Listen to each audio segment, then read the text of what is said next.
And it's great to be here with all of you, whether it's a morning, afternoon, or evening. I know that from my background, I've got a lot of academic stuff, but the hope here is that we have this be very experiential. And so the way I've set up this 3 hours together is I'll give some background on some of the research behind how, what we've explored, what the research is, but really want to have this be as experiential as possible. So at times we'll be opening it up for questions and discussion, and then after about 45 minutes, we'll move into a phase of the 3 steps of habit change, where we'll be including small group exploration and discussion as part of it. And I'll just have give the instruction as we go, and Rob's going to help me with that. If there's any part where I will strongly encourage participation, the more you put in, the more you get out. We'll try to have the small groups not be anything that is too much to handle, and really encourage participation. But if there's at any point, if there's anything that you feels too much for you, feel free to take care of yourself needs. I think the other thing that I'll start with is just saying that it's great to be able to bring together the Buddhist psychology and the neuroscience. And so I'll be blending those two together today. I see that there's a hand raised. Is any quick questions before we get started? GV, please. Yeah, I was wondering whether I can record it locally to my device, the whole session. Rob, how would you? Oh, well, so the session's being recorded, so it'll be made available to Thank you. register. So we got you covered. Great question. Any other questions before we get started? All right. So why don't we go ahead and get started? What I'd like to start with is just with an audience participation poll. I'm curious what types of habits you've struggled letting go of. And so we'll open up the chat. It should be open to everyone. If you just want to type in the chat, a word, a phrase, a habit that you might have struggled with and have had trouble letting go of.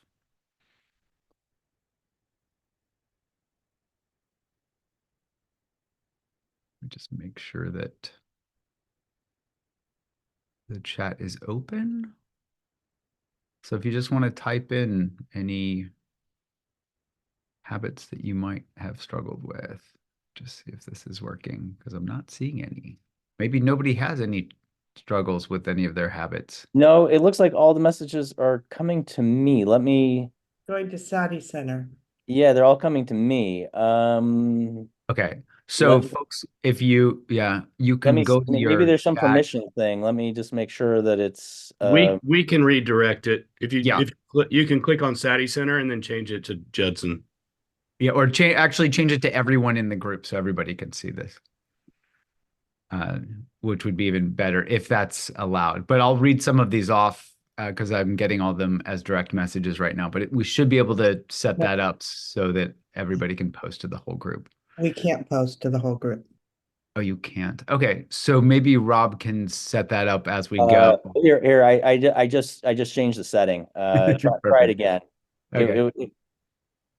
And if you've already posted, no worries, I'll read some of these off. So I've got everything from worry, anxiety, Google, better sleeping habits, overeating, snacking, despair, substance use, procrastination, electronics, um, alcohol and sex, emotional eating, loving in the wrong way, thoughts, cable news, multitasking, sugar, more about eating, sleeping, perfectionism, reading, defensiveness when being misunderstood, salty snacks, checking the email or phone. Great. Anger, irritability, So I think we're covering a lot of the human experience here. So thank you all for sharing repetitive thoughts, boredom. Okay, so thank you for sharing those. Now, I'd like you to share any helpful habits that you're struggling setting and making those on, on automatic play, so to speak. So we've just explored some that we've struggled letting go of. What would you like to do more of?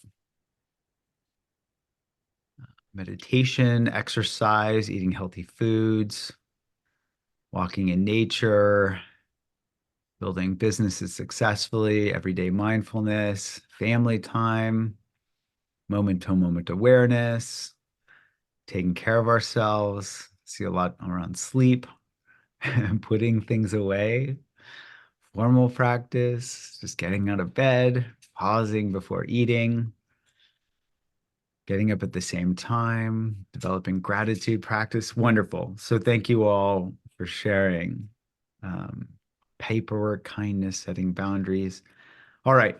So the hope is that today we will cover a general framework around why habits are hard to break and how we can actually take that and leverage it against itself to actually help us form healthy habits.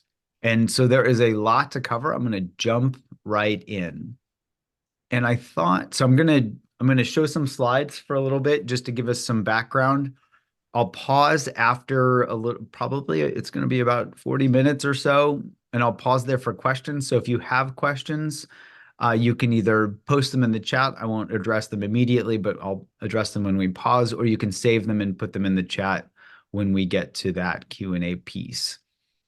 And I thought we could start with a quote from one of my favorite poets. So give me a second to get my screen share going.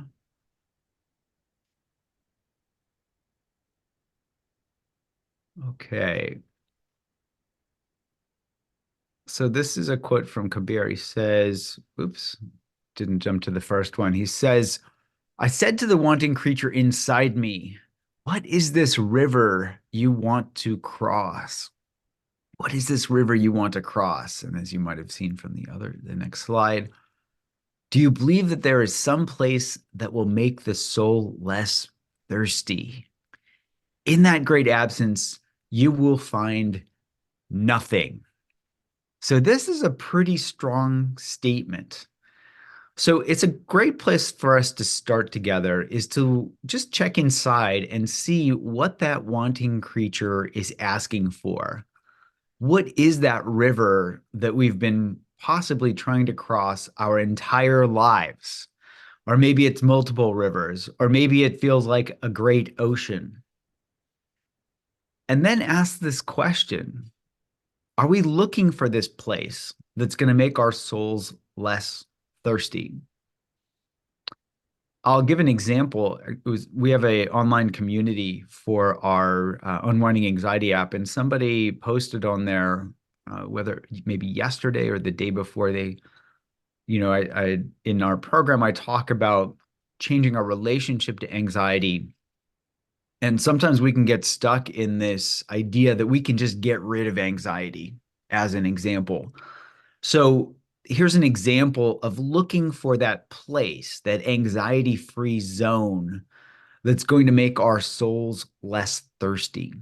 So what is it, that place that we've been looking for?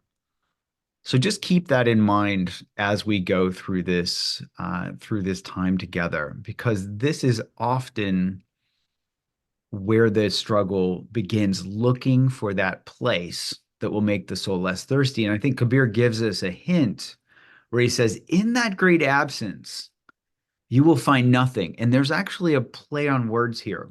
There are multiple meanings to that. In that great absence, you will find nothing. Right? Looking for this place that's going to make us less thirsty and finding nothing. And there's actually something in the finding nothing that we'll get to in a little bit. But just to give you kind of anchor this in real life, I've had a number of patients that have gone through my clinic who've been referred to me for everything from anxiety to addiction. And often, they get referred. So I'll just give an example. I'm showing a picture of somebody driving on the highway because I often get referrals for people with panic disorder. And there was a particular patient who came in referred for panic disorder, who is struggling so much that he couldn't drive on the highway anymore, was even a bit anxious driving on local roads. And he had tried everything. It was at his wit's end, had no idea what to do. So, met all the criteria. If we look at this, the Diagnostic and Statistics Manual in Psychiatry, met all the criteria for panic disorder, met all the criteria for generalized anxiety disorder. So what do I do as a psychiatrist? Well, I start worrying. Why? Because even with the best medications out there, it's only about 1 in 5 people that are going to show significant reduction in symptoms when I give them the medication. So I worry because I'm playing the medication lottery. It's only, I don't know which of the next 5 patients that comes in is going to, have a good response to medication and what to do with the other 4. The other thing I'll mention about this patient was that he was 400 pounds when he came in to see me. And as I took his medical history, he reported that he had hypertension, he had high blood pressure, he had a condition called steatohepatitis. Whew, it's a fun one to say. Steatohepatitis, basically a fatty liver. He had pated his liver with his diet, and he had obstructive sleep apnea. And a lot of these were directly related to his weight. So he had health anxiety. He was worried about his health as well. So what am I going to do for somebody like this? Well, in medical school, I learned a very simple formula: calories in, calories out. Despite having learned this, as you can see from this graph, this is small, but it basically is showing the clinical obesity trends in the United States. And purple's not good, So despite knowing this formula for decades, probably half a century, the medical field has failed to put a dent in helping people who are at a very unhealthy weight. And I like this quote from Einstein because it kind of highlights part of the problem and how we're approaching it in Western medicine, which is we're trying to think our way out of problems. And just to give you an idea of how this works, many of you have probably heard of this now famous marshmallow test. Walter Mischel, he did this when he was on faculty at Stanford University.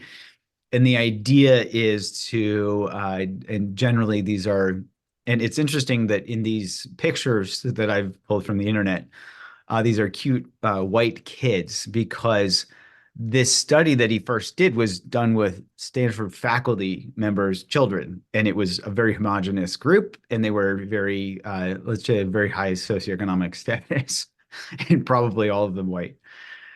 So the idea is to give a kid a marshmallow and say, hey, if you don't eat this marshmallow, in 5 minutes, I'll give you 2. And here's the typical reaction. The kid's like, oh, it sounds great, but it looks really good. Okay, I'm just going to eat it. And, there's even ideas out there in the literature that are actually controversial about ego depletion. It's like that we can resist in the morning, but at night, all that ego, power or strength goes away. And I want to highlight something that Oprah said. She's had a very public struggle with her weight, for decades. And she just last year highlighted something that I really want to touch on here, which is this myth of willpower. She says, willpower didn't work for me. My wife and I have a cute black kitty, and the same, no matter how much therapy we put him through, he just can't stop knocking things off the counter. And this is true. We do have a black cat, and he will, we just can't keep things on the counter that are pushable, because he will push. And the idea is, whether you're a cat or a person, I'm not really sure about the evolution of the cat brain, but I know more about the evolution of the human brain. And we've got this youngest and weakest part of our brain called the prefrontal cortex, which is ironically the part of the brain that is associated with self-control, and the first part of the brain that goes offline when we get stressed or anxious or hungry or tired or whatever. And so the idea is, if we don't know how our brain works, how are we possibly going to rein that brain in? And as a lot of you pointed out with a lot of the habits that you listed that you're struggling to change, I mean, these things can be seemingly relatively simple things, or they can be seemingly impossible things. And I've shown this for folks that have gone through workshops with me before. This is going to look familiar, but there's this great Weight Watchers commercial that kind of captures the essence of this, using eating as an example. And this was a commercial that came out 10 years ago. Whoops, and I'll try to play it now. If you're happy and you know it, eat a snack. If you're happy and you know it, eat a snack. If you're happy and you know it, then your face will surely show it. If you're happy and you know it, eat a snack. If you're sad and you know it, eat a snack. If you're sad and you know it, eat a snack. If you're sad because you're angry, feeling down, or generally bad, if you're sad, eat a snack. If you're bored and you know it, eat a snack. If you're lonely and you know it, eat a snack. If you're sleepy and you know it, if you're guilty and you know it, if you're stressed, eat a snack. If you're human and you know it, then your face will surely show it. If you're human, eat your feelings, eat a snack. I love that. If you're human, eat your feelings, eat a snack. Now, this commercial came out, again, as I mentioned, 10 years ago, and was quickly pulled off the airwaves or the radio waves because it really nailed this human condition, and Weight Watchers wasn't nailing the solution. I spoke with one of the CEOs, former CEO now, who said that it nearly tanked the company. I'm not sure if he was exaggerating or not, but this really highlights, in a very humorous way, what this human condition is.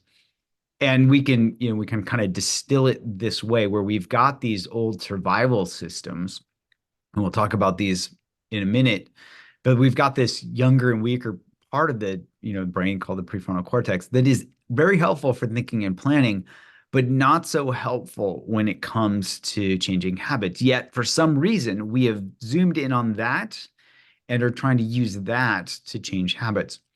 If you go back to the ancient Buddhist psychology, many of you are probably familiar with the concept of dependent origination. I promise not to walk you through all 12 steps of that today. It is a very complex and often confusing framework. I struggled with it for years and years and years. But when I started, at some point, started realizing that it lines up with modern psychology pretty well. And one way to think about this is that, these cues, whether it's a thought, an emotion, basically something comes in as is described in Buddhism, the sense doors. And then, it gets interpreted by the mind. This is where the 5 aggregates come in. And then typically the resultant feeling tone is either pleasant or unpleasant, or some would even add a third one as neutral, although some Buddhist scholars, there's controversy around that, how neutral actually is. But in general, these are generally interpreted as pleasant or unpleasant. And then we have this urge where we want more of the pleasant, we want less of the unpleasant. If you can think of the less of the unpleasant flavor as aversion. And then, often it's described, we hold on to things that are, that feel good, like these behaviors that keep the pleasant going. We push away the unpleasant. And then in Buddhist terms, they talk about the formation of a self that feeds back and then repeats the cycle. And the cycle itself is what's termed as samsara, or endless wandering. Now, the beginning of the cycle, and there's a lot of emphasis on, don't worry about, you got to start somewhere. So they often list the first step as ignorance. And I'm going to use a pair of glasses here to highlight that because, ignorance is really about not seeing the world clearly. And so we set up what are described in modern day as these subjective or emotional biases based on our previous experience. And the more we have experience, the more we believe that to be who we are, the more we set up an identification with that experience. It could be as simple as, we eat some chocolate and then we start eating a bunch of different types of chocolates and we start identifying with eating chocolate. And then we think, we're like, oh yeah, I'm a chocolate connoisseur. I can differentiate that. Or whether it's, somebody that drinks wine and can, sound off about how the different notes of wine, or whether it's, we're an expert in X, Y, or Z. So that expertise that we see ourselves to be, that's that identification that the Buddha was talking about. And he talked about this cycle just keeping us stuck in a rut. That's that samsaric cycle that I would argue is along the lines of what Kabir was talking about. We're always looking for that place that's going to make us less thirsty. And it's interesting that he says less thirsty because, as many of you are probably familiar, the Pali term for craving, tanha, literally means thirst, right? This thirst. And the more we feed this thirst with, by repeating behaviors, the more we set down these habits of me. I like this quote from Alan Watts, who was a philosopher, I guess is one way to describe him. But very much described, what I would describe as very Eastern psychologies in modern day. He says the ego, the self, which he has believed himself to be, is nothing but a pattern of habits. And so whether we look at the ancient, this Pali, concept of dependent origination originally laid out by the Buddha, and I will highlight that is what he was contemplating on the night of his enlightenment. So this is not just some sidebar esoteric concept. I'll repeat that. This is what he was contemplating on the night of his enlightenment. So it wasn't that he had achieved some deep meditative states. He'd nailed all the jhanas, right? These deep absorptive states, but those had not enlightened him. It was this concept that he was contemplating that led to his enlightenment. So, if we look at that from Buddhist side of things, or if we look at it from a modern side of things, this is what's described as positive and negative reinforcement. And it's interesting that the Buddha becomes enlightened. I think the Western scientific version of nirvana it's like getting a Nobel Prize. And so Eric Kandel got the Nobel Prize in the year 2000, showing that this process is so fundamental to existence that it's evolutionarily conserved all the way back to the sea slug. And he studied the sea slug throughout his career because it had 20,000 neurons where he could actually map out these nervous systems. But you can even look at single cell organisms like the amoeba, protozoa, where they will approach nutrient and they will avoid toxin. So even single cells have this approach avoid process where they move toward the pleasant and away from the unpleasant. So very well described process, very important process when it comes to our survival, whether we're a single cell or billions of cells, or a symbiotic billions of cells as humans, where we are host to many smaller organisms than ourselves as part of our symbiosis. So why am I mentioning all of this? Well, as a psychiatrist, it's really helpful to understand these mechanisms because this gives me a handhold with which to start trying to help my patients who are struggling with any habits or addictions. So for example, if I have a patient who's struggling with alcohol, there's this saying that I learned from one of my patients: people, places, and things. If you avoid people, places, and things, you're less likely to drink. to which anybody that's tried this will say, duh, right? If you don't go into the bar or the liquor store, you're less likely to have liquor in your hand and then in your mouth. For folks that smoke, you know, many of you probably know that a pack of cigarettes has 20 cigarettes in them. So, and a lot of people just are in the habit of smoking a pack a day because it's kind of that convenient thing. And these, so it's hard to avoid all the places that we smoke, whether it's our front porch, our car, outside of work. So when people are trying to quit smoking, we'll often try to give them some substitution behavior.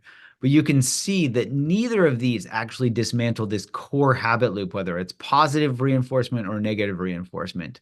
There, you know, you can kind of avoid the cues, or you can treat around it, but you're not dismantling it at its core.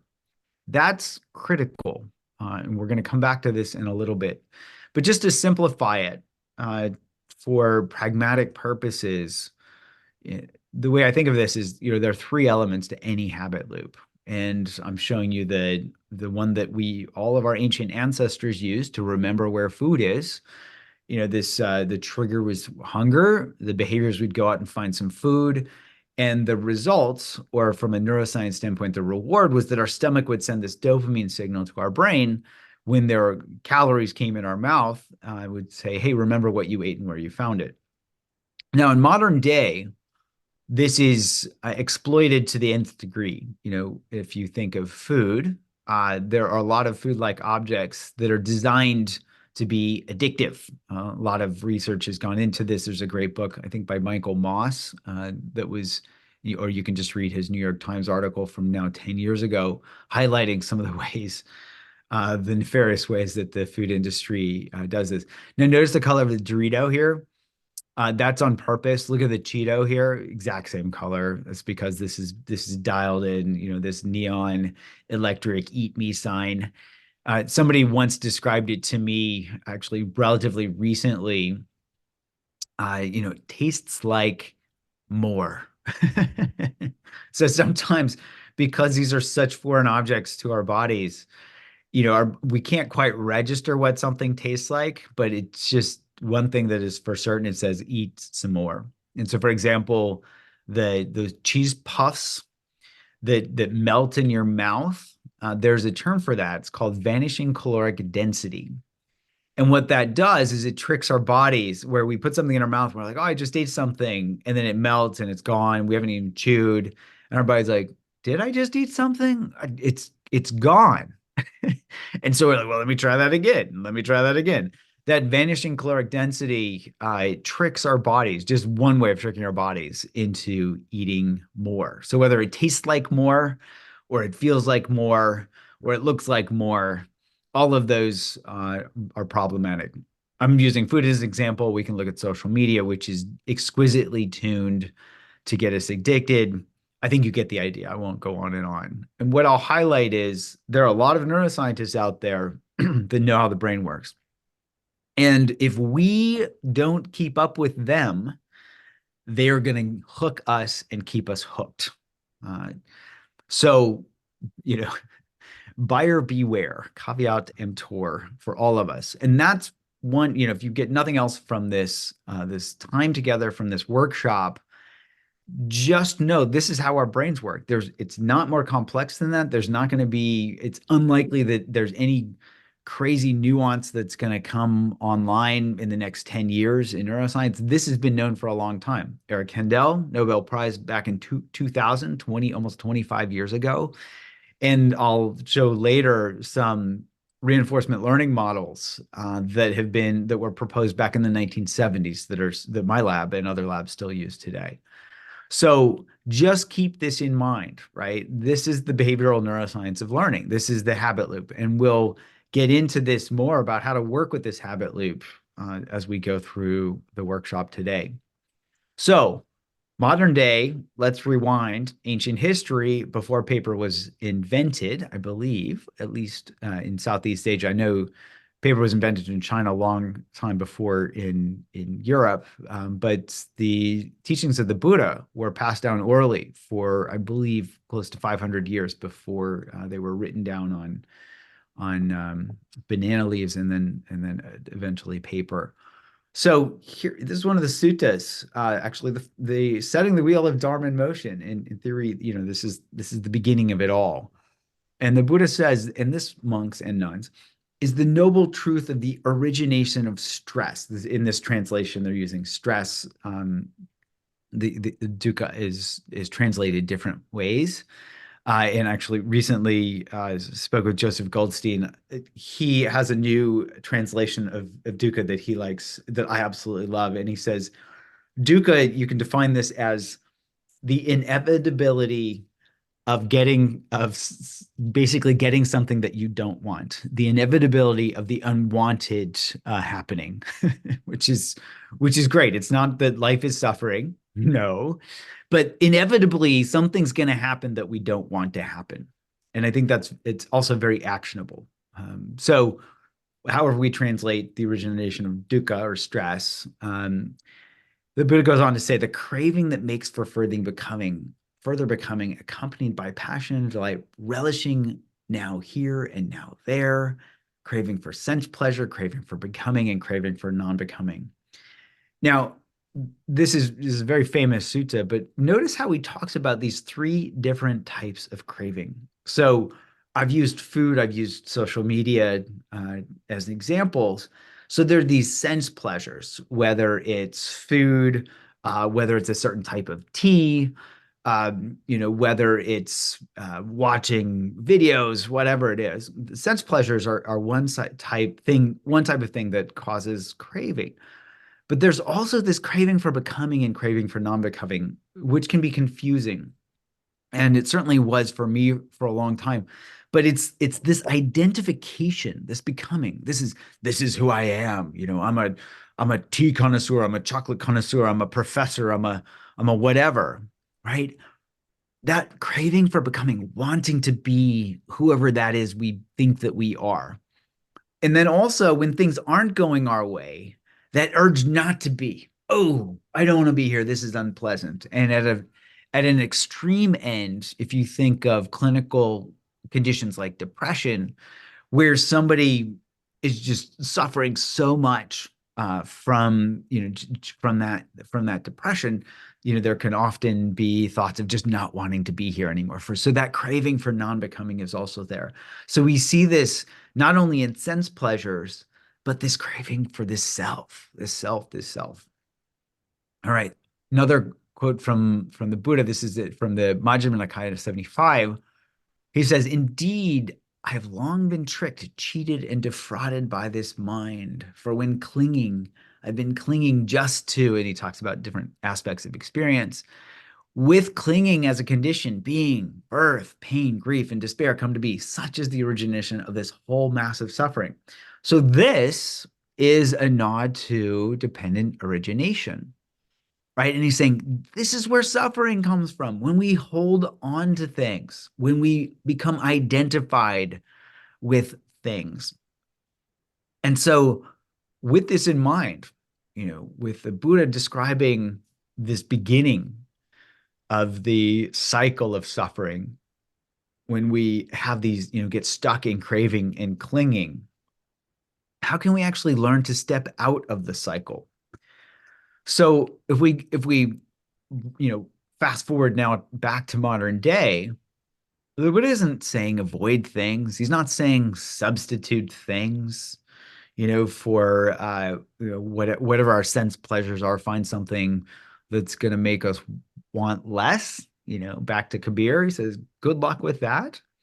No, it's not about this at all. It's about bringing in this wedge of awareness, as some people in mindfulness circles describe this, this wedge of awareness, so that we can notice the craving, notice the clinging, and then learn to relate to our experience differently. So instead of habitually reacting, we can learn to, as some describe it, respond with awareness.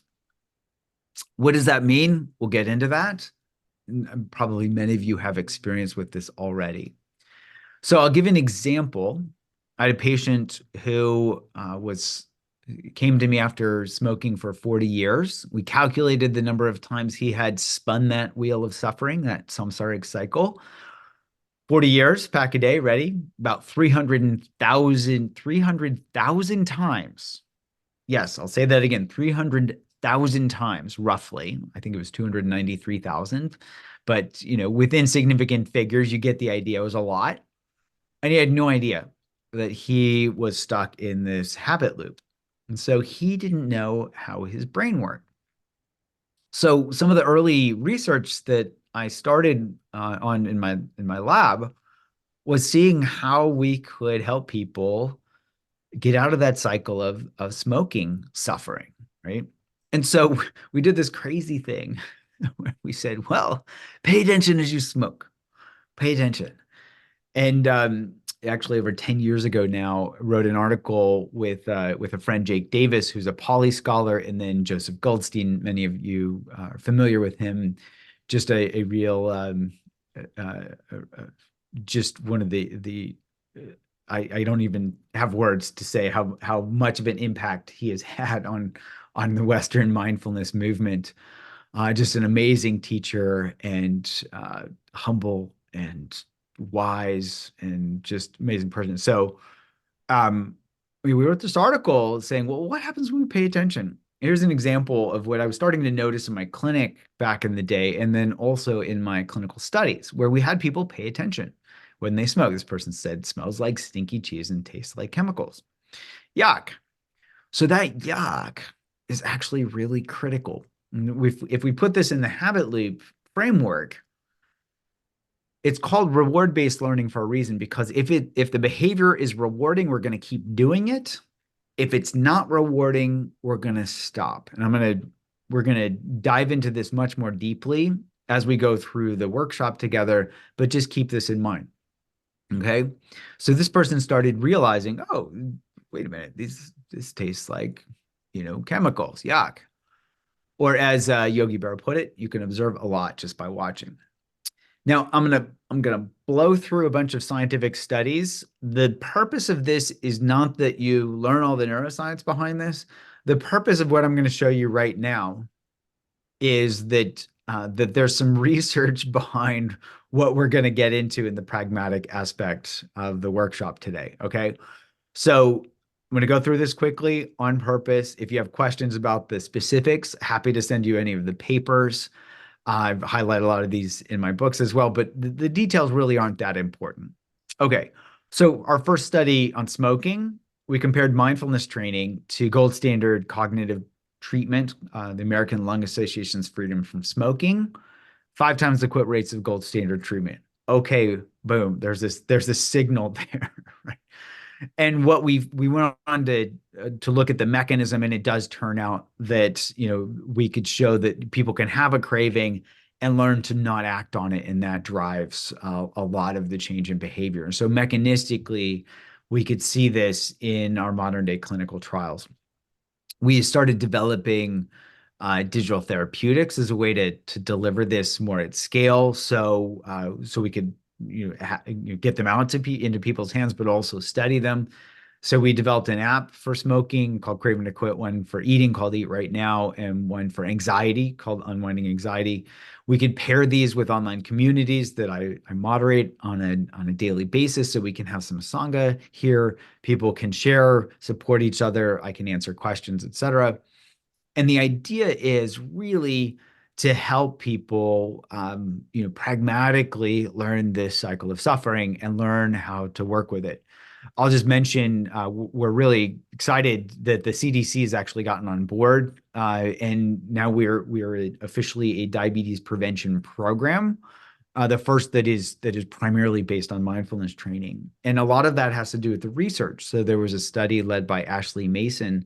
She's a professor at UCSF, showing that teaching people mindfulness and using these tools can help them step out of this cycle of suffering when it comes to eating. She got a 40% reduction in craving-related eating, and also found a 35% reduction in eating to cope with negative emotions.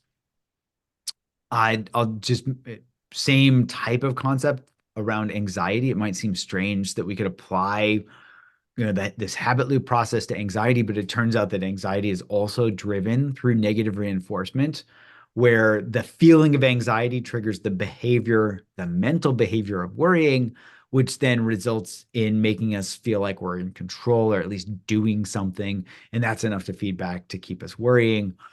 So we can develop these apps to be short modules, bite-sized pieces, 10 minutes a day, for example, deliver some of the key points through animations. And then, of course, as a scientist, I want to see if these work so we can embed things like experience sampling to test their efficacy and see how well they work. So with the anxiety program, this is our newest one. So we've got more recent studies on it. Our first study with anxious physicians got a 57% reduction in anxiety. And so we didn't have a control group in that study, but that was enough of a signal where we could get some NIH funding to do a randomized control trial. In the West, that's considered gold standard. And so we did a study with people who had generalized anxiety disorder. And we can look at a common clinical measure called the GAD-7, which is 7 items, hence the name. And we could see a clear differentiation between people who get usual treatment, and they were showing the amount of reduction in anxiety on average that you would expect with usual clinical care, about a 14 to 20% reduction. In this study, it was 14%. Yet when you add in this mindfulness training, you see a much better outcome where we got a 67% reduction and a 64% of folks achieve remission. And there's a clinical measure called number needed to treat, which gives you a sense of how many people you need to give a treatment to before one person benefits. So for example, with medications, it's 5.2, hence that 1 in 5 that I mentioned at the beginning. And in this study, it was a much better, the smaller the number, the better. We can even look at what changes psychologically. So for example, in this study, we saw a significant reduction in worry. This is measured by the Penn State Worry Questionnaire. We saw a significant increase in this measure developed by Wolf Mealing called the Multidimensional Assessment of Interoceptive Awareness. So basically, people were able to be more aware of their internal environment, so to speak. It's probably not surprising if they're learning mindfulness, but it's nice to see this clinically. And then also, we could look to see, do they become less emotionally reactive? And the short answer is, if you get usual clinical care, not so much. But if you get mindfulness training, absolutely. And we can put these in our fancy mathematical equations. Again, don't worry about the details here.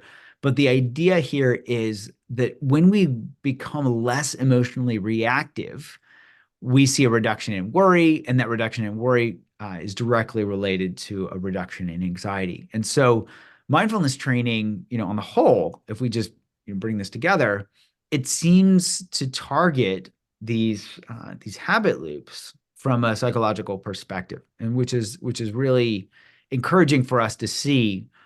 But again, for those of us that have a mindfulness practice, we've probably seen these benefits for ourselves. But it's just nice to see at a population level, even for people who have not been indoctrinated into the benefits of mindfulness or Buddhism or meditation or any of that stuff, can see real world benefits.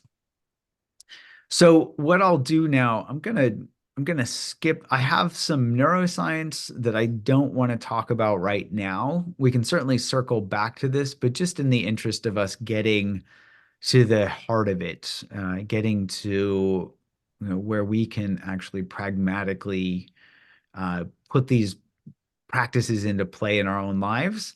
Let's get back to what the Buddha said about this and what we can do about it. So there's in one of the suttas, the Buddha talks, he says, who, with respect to sense pleasures, is obsessed with passion for sense pleasures, delight in sense pleasures, affection for sensual pleasures, intoxication with sensual pleasures, thirst for sensual pleasure, fever for sensual pleasure, attachment to sensual pleasure, craving for sensual pleasure, all of these things. This, monks, is called the bond of sensual pleasure. Thus, the bond of sensual pleasure. So he's highlighting all these ways that, in particular, these sense pleasures can keep us stuck in this cycle of samsara. And he says, I've got some bad news for you. if you haven't already noticed, he said, I love this. Not even if it rained gold coins would we have our fill of sensual pleasures. And this, again, if you go back to what Kabir said, what is there a place you're gonna find that will make you less thirsty, right? So this is all related to this samsaric cycle, right? The more we eat chocolate, the more we're going to eat chocolate, especially if we're identified with chocolate bringing us happiness, because we get this brief happiness and then it goes away, and then we want more, and then we want more, and then we get obsessed. We get attached, and then we get stuck. So that's kind of the preface, the scientific background, whether you look at the Buddha as S.N. Goenka described the Buddha as a super scientist. So if you think of the Buddha as a scientist, if you look at the modern day science, if you look at all of the science seems to converge on one thing, whether you call it a habit loop, whether you call it dependent origination, whether you just call it pure suckiness. When we're stuck in these cycles, right? Not even if it rains gold coins, are we going to have our fill? And this is one of the sources, whether it's the sense pleasures, it's this craving for becoming, whether we're identified with certain concepts or ideas, I'm a Democrat, I'm a Republican, I'm good, I'm whatever, that I am. That's just like, wanting more and more gold coins. That's craving for becoming and craving for non-becoming. All three of these are at the root of these cycles of suffering. So I'm going to stop my presentation now. And what we'll come back to next is a three-step process for how we can actually leverage what the Buddha was talking about to help us step out of the cycle. But before we go on, I just want to make sure that everybody's clear on this concept. So if there are any clarifying questions around this, feel free to either pop them in the chat or raise a virtual hand, and we can spend a few minutes just making sure that we're all on the same page before we move on. So any questions?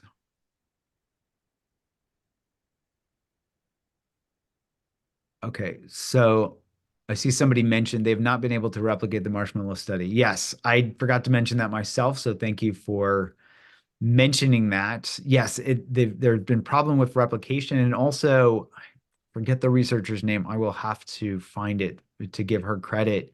She went back and did a careful analysis and I believe tried to replicate, and she found that it was actually socioeconomic status that drove the findings the most. So the marshmallow study was famous because they said we take these very young children and we can predict how they do in high school, all these things 10, 15 years, 20 years down the road. Well, it turns out that their socioeconomic status predicts that, which is not news. That's something that's been known for a long time, but it really helped people see that it's not just about, being able to not eat a marshmallow when you're 2 that's going to predict how you do in life. It really has a lot to do with the conditions that we're born into, but also it highlights how any of us, no matter what our conditioning was early in life, can learn how to work with our brains. So let's see, questions. So somebody said, are these habits related to anxiety? And so a lot of them, good question. And yes, a lot of them are, and I see that. So for example, anxiety can trigger eating. And I've seen that was actually one reason that led us to develop the Unwinding Anxiety program. After we developed our eating program, was that people were saying, hey, I'm struggling with anxiety triggering eating. Can you develop a program for that? So a lot of them are, but not all of them are. Often they can be related to just something unpleasant happening. So whether it's boredom, whether it's frustration, whether it's this or that, we start to associate this food with mood. as an example, but it's not just food. It could be procrastination. It could be lashing out at people. It could be all sorts of unhealthy habits. I see one hand is raised. So let's go to, tell me how to pronounce your name. Is it Lorette? It's Lorette, yeah. Lorette, please. Can you talk a little bit more about identification? I don't really relate to being a chocolate expert. I guess other ways that, like, I just feel a little fuzzy on this identification. I'm not really seeing how that, what I'm identifying with, or I don't know. Great question. So how about this? Have you ever taken anything personally? Never. Okay. Or- And you are not identified with anything. Right. Perfect. I can go now. Yeah. So when we take things personally, that is often a pointer toward us being identified with something. Thank you. That's Does that help? much more clear. Yes. Okay. In full credit, I actually learned that from Joseph Goldstein. And when he told me that, I was like, brilliant. That makes so much sense. He's so good at distilling these complex concepts down to very pragmatic terms. So yeah, think of it as taking things personally. Great. Thank you. Yeah. And thanks for asking the question. I'm sure that will help clarify for others as well. I'm going to take another from the chat, and then I see another hand raised, and we'll come back to you in a minute. So maybe Cynthia, is there a difference in the studies for cravings for underweight people versus overweight persons? Good question. So the studies that we've done have largely been with folks who have either had obesity or overweight, or have struggled with overeating. We have not done studies in people who are underweight, and I'm glad you bring this forward, because often, if you think of the extreme end of the clinical spectrum with underweight is anorexia nervosa, where somebody is so identified with a certain body image that they're literally starving themselves to death. And so that's going to be approached very differently. I mean, a similar samsaric cycle is happening, this identification with something, but obviously it's not about eating less. That's where the troubles stem from there. And so the approach, you could think of the overall framework of stepping out of a samsaric cycle is the same, but obviously the approach is very different. And anorexia is actually the most lethal of all psychiatric conditions. And so it really takes a village to help people who struggle with that. Let's go back to some hands up. Am I pronouncing it Yaisha? Yaisha? Oh, you're on mute. Hey, can you hear me now? Yes. Thank you so much. I was part of the first MMTCP program, and you gave a lecture there, the mindfulness meditation teacher. And coincidentally, where I am facilitating a group, and we're now going through your book, Unwinding Anxiety. So it was like a beautiful coincidence. Thank you so much for your work. I think it's making a big difference in people. But I had sort of a similar question to the person before. With the people who have multiple trauma, I find it that it takes, like you mentioned, a village, like support groups and therapy, and because they're eating because they're traumatized. And you knew, yes, some people can go there to what you mentioned, and it's a beautiful, beautiful way of letting them know you see your reward.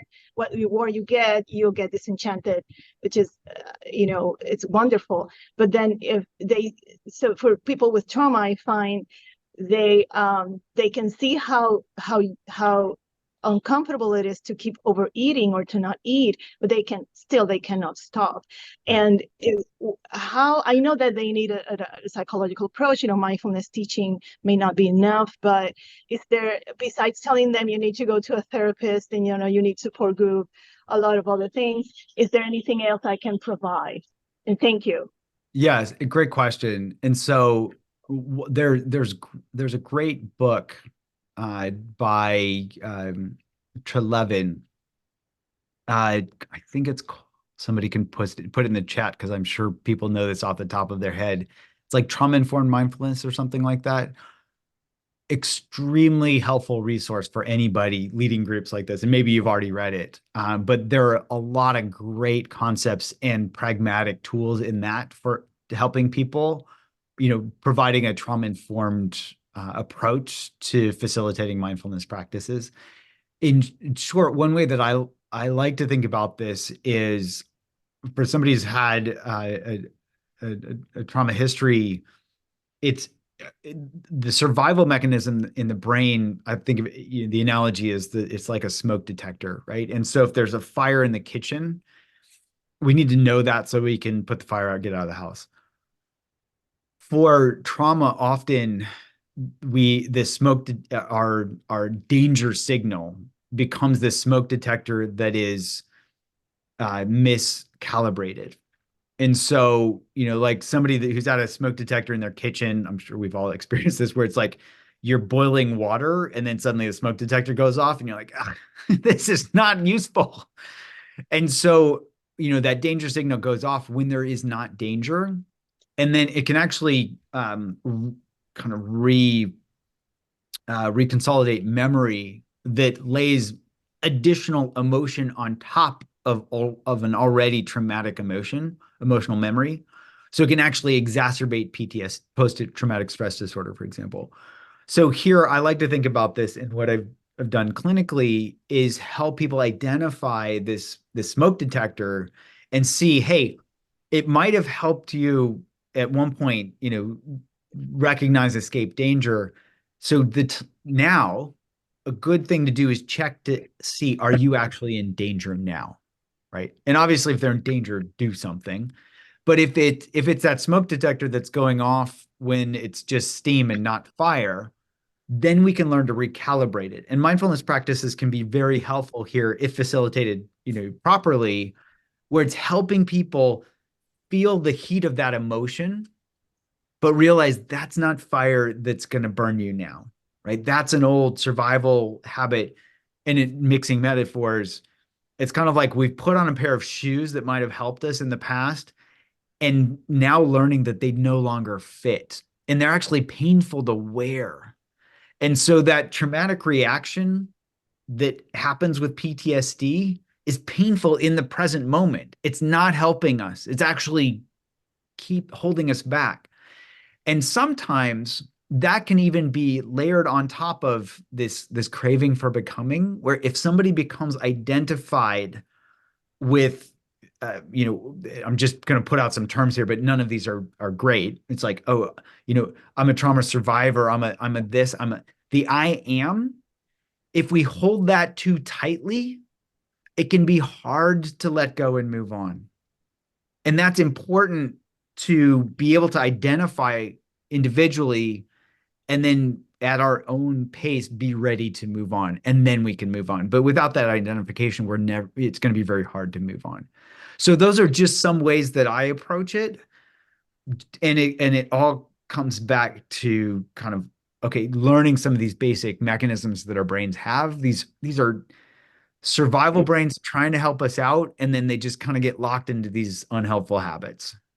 Does that help at least frame it a little bit? It helps a lot because it just aligns with what I am in simple terms, right? I'm trying to tell people sometimes that old part of our brain doesn't understand words or thoughts, but it understands touch.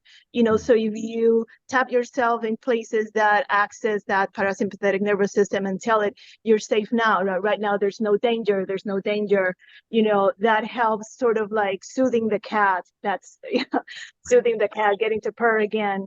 And I find these people need a lot of compassion and to be told there's nothing wrong with you. Your suffering is just intense right now. And you can keep, and there are ways that you can help yourself. So I hope that's okay.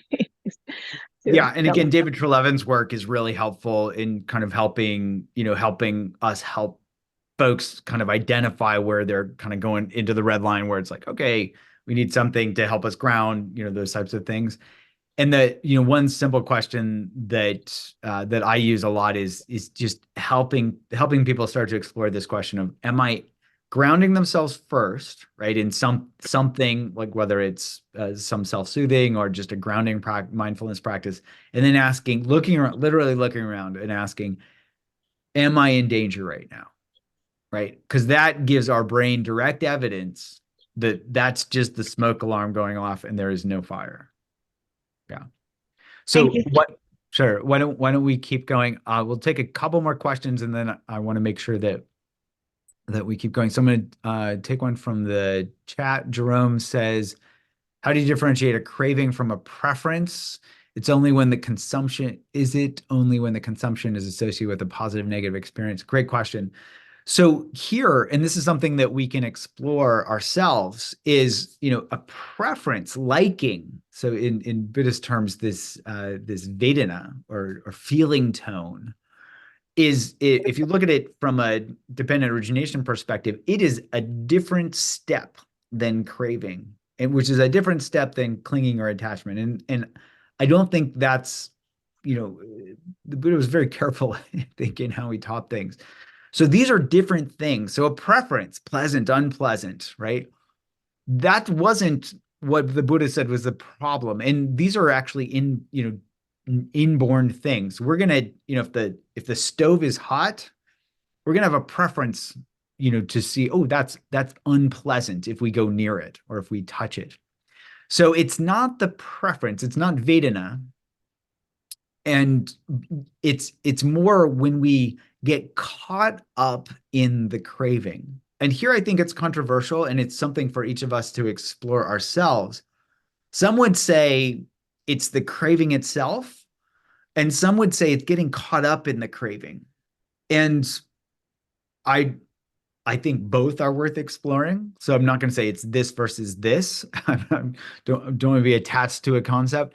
I will say that in some of our studies, we have found that craving is one, so it goes preference or Vedana, Tanha, and then Upadana. So feeling tone, pleasant or unpleasant, leads to craving, Tanha, wanting or not wanting, and then which leads to Upadana can be translated as clinging, attachment, or sustenance or fuel.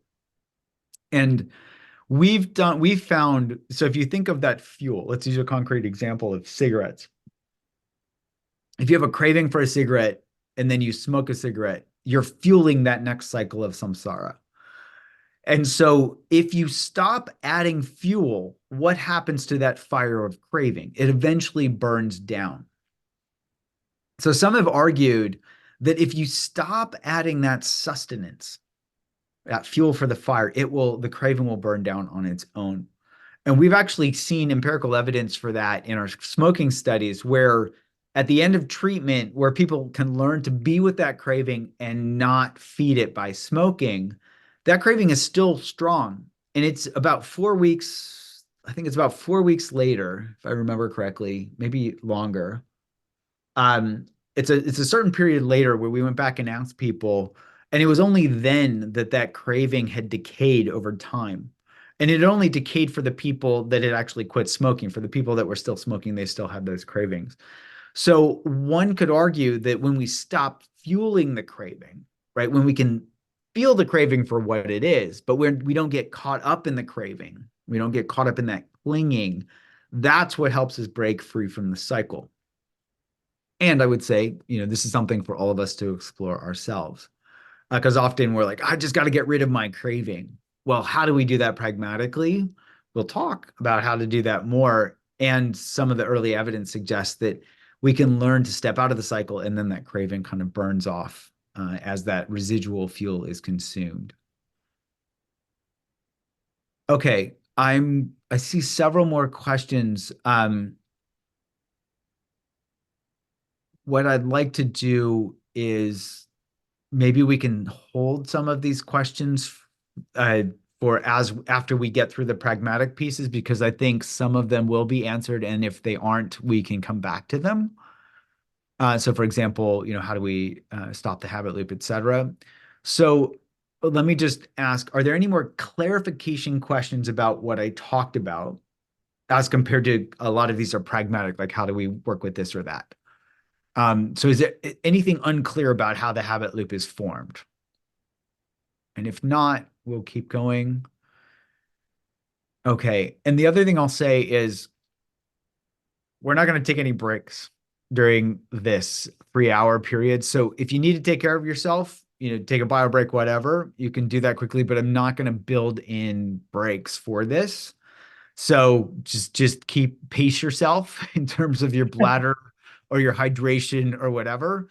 And then, and we'll hopefully you won't miss much as you take care of yourself. So I should have mentioned that at the beginning. My apologies. So what I want to do now is, first, I'll thank you all for your questions. These are great. And again, if we haven't gotten to your question, we'll come back to this question list in a bit. But what I'd like to do now is just kind of get into this 3 steps, and then we're going to start playing with these ourselves. So let me share my screen again. Okay. So, the Buddha has some very nice things to say, but how do we actually see if what he's talking about is true for us? So over the past decade or more now, in my lab, we've been looking to see what the progression is in stepping out of this cycle. And we've done a lot of qualitative research work to see, is there a process that is kind of naturally unfolding, and can we articulate that process? So we've done focus group analysis. I had a very talented graduate student, Ariel Becchia, who's an expert in this, that really helped categorize this in some of our early eating groups. And it turns out that, don't ask me why, but here's yet another example of threes. Here's a 3-step process that seemed to unfold as we analyze the data.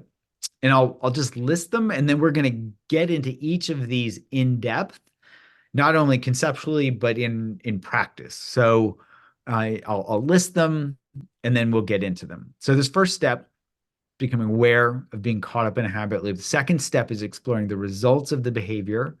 And then the third step, what we found is bringing mindfulness practices in. It's really helpful for stepping out of those habit loops. And you've seen some of the research that I showed the slides for earlier. I won't go back into that, but just know that there's a fair amount of research behind mindfulness. There are probably other ways to help step out of habit loops, but this is where we've focused. And just to frame these 3 steps differently, first step, it's about awareness. Second step, awareness. And if you've got a good predicting brain here, ready, go. Third step, yes, also about awareness. So really, awareness is the key for any type of habit change, whether it's letting go of an unhelpful or unhealthy habit loop, or even forming a healthy habit loop. So what do I mean by being able to recognize that we're caught up in a habit loop? So if we don't know how our brains work, if we don't know the process of habit formation, there's no way that we're going to be able to step out of it. I'll show you an example of somebody just mapping this out. So the idea is just to identify what the trigger, what the behavior, what the result is, or the reward is. And somebody put it this way: I understand why I go to food, to avoid or cover up or distract from uncomfortable feelings such as anger, sadness, or restlessness. Who wants to feel those things? Trigger, uncomfortable feeling. Behavior, eat something that temporarily diminishes the feeling. Reward, still have to deal with the unpleasant feelings plus the sugar headache. I can clearly see how I got caught in this habit loop trying to escape difficult feelings with food, but that ultimately it doesn't work, right? And so just being able to identify these things is that first step. That's it. There's nothing more to it. Here's another example. Somebody said, I just ate a carrot, but while I read and was aware, I wasn't eating mindfully. And then the next thing was that I felt anxious and hungry, and then checked Facebook. That was a great habit loop to see. Not paying attention, stronger urge for something, Facebook, right? So pretty straightforward in terms of what the mapping process is. And this first step itself is actually the easiest part, is just being able to, once we know the concept of a habit loop, we can start identifying these in our daily lives. And I'll mention this, and maybe Rob can put this in the chat either now or at the end. We actually put together a free PDF habit mapper that anybody can use, and the URL is just mapmyhabit.com. So, after this, if you're interested in practicing mapping out some of these habits, you can just download that habit mapper and have at it. I'll give an example. A patient who was referred to me for a binge eating disorder. She was about 30 years of age when she came to see me, and she described that she would binge on entire large pizzas in one sitting, 20 out of 30 days a month.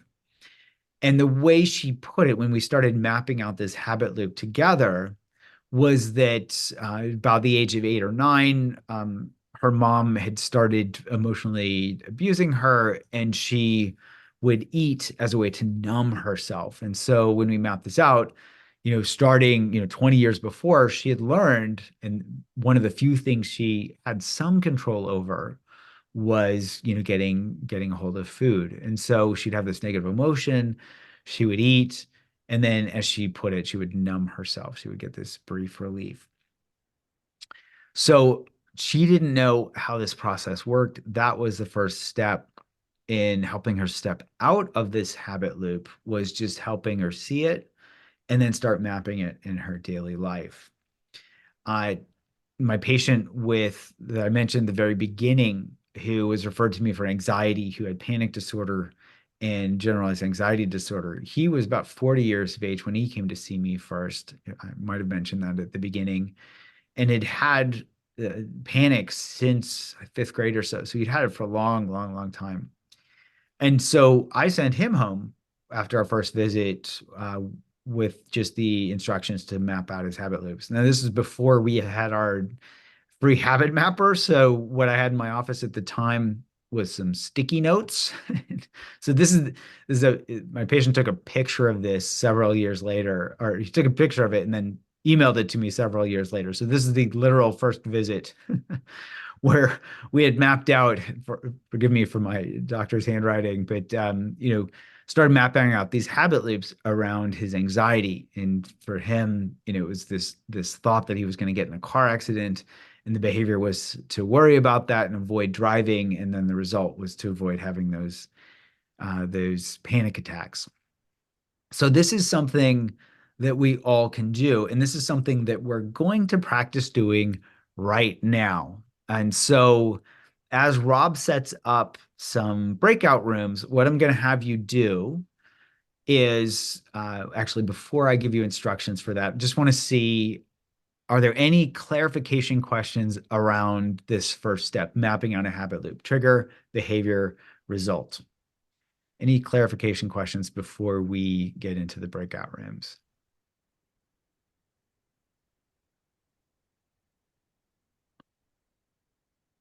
And if not, what we'll do now is we're going to spend about 10 minutes. We're going to have you in breakout rooms of, say, around 4 people. And what I'm going to have you do is pick a habit that you're struggling with letting go of. See if you can map it out. And you're just going to go around the circle. Person with the shortest hair will go first. And then you can go around to the person with the longest hair, so we can save some time. And what you do is just, what's the trigger, what's the behavior, what's the result? You go on to the next person, they'll map one out. Go on to the next person, map one out. If you've made it through 3, quickly in 10 minutes, you can go back to the first person. You can map out a habit loop that you'd like to do more. What's the trigger, what's the behavior, what's the result? If you can't identify the trigger, if you struggle with identifying a trigger, or if there are multiple triggers, don't worry about that. That's the least important part of the equation. The most important part is what's the behavior and what's the result of the behavior. So welcome back, everyone. Hopefully the mapping process was pretty straightforward. And what I'd love to do now is just hear from a couple of folks, if you'd like to share what that mapping process was like for you. You don't have to share the details. They're the least important part, but it's really the process that I want to make sure that we're all clear on the mapping. And so if anybody would like to share, great, you can just raise your virtual hands. Sherry, you want to kick us off? And tell me if I'm not pronouncing your name correctly. My name's Shari, but that's it. Shari. Yeah. Yeah. So our group, we were successfully able to map. And I don't know if you're going to get to this later, but the question we came up with was once you learned, you get rid of one bad habit, other ones come up. And what's going on? You know, What's going on? The whack-a-mole phenomenon. yeah, exactly. Yeah. Well, and my partner was saying also how to deal with a passion, like what like he has a passion for something and he just can't, he wasn't clear on whether it was a habit or if it was actually a passion, how to distinguish between the two. Great. We'll get into the distinguishing piece in this step 2 and what forms a habit and actually how habits generally are helpful. The one piece I'll point out there is that the far end of the spectrum of a habit is addiction. And I learned in my residency training, the definition of addiction is continued use despite adverse consequences. And so we can be passionate about something, but if we hold that so tightly or are so identified with it, we can be continuing to do it even when it's not helpful for us or for others or for the world. And that's where it falls into the addiction territory. So that's something that we can be exploring and we'll get into this in the second step. But I want to also highlight something you said there, where it's like there's one habit, and we whack that mole, and then another one pops up, and whatever. And so sometimes this can happen when I see this most commonly, and I'm not saying this is the case with what you all discussed, but sometimes like they substitute one habit for another. So it's like they let go of one, and then they're like, I'm going to do this instead. At other times, when we let go of one, it's like we start to see the lay of the land, and we're like, oh, there's this and this and this and this and this. And so we start to see just how many other habits we have, or other ones that kind of take the place, that fill in where that other one left a void. When we can learn to work with the process itself, that's where we can learn, like, no matter how many we have or which ones we have, we can learn to apply, to work with them.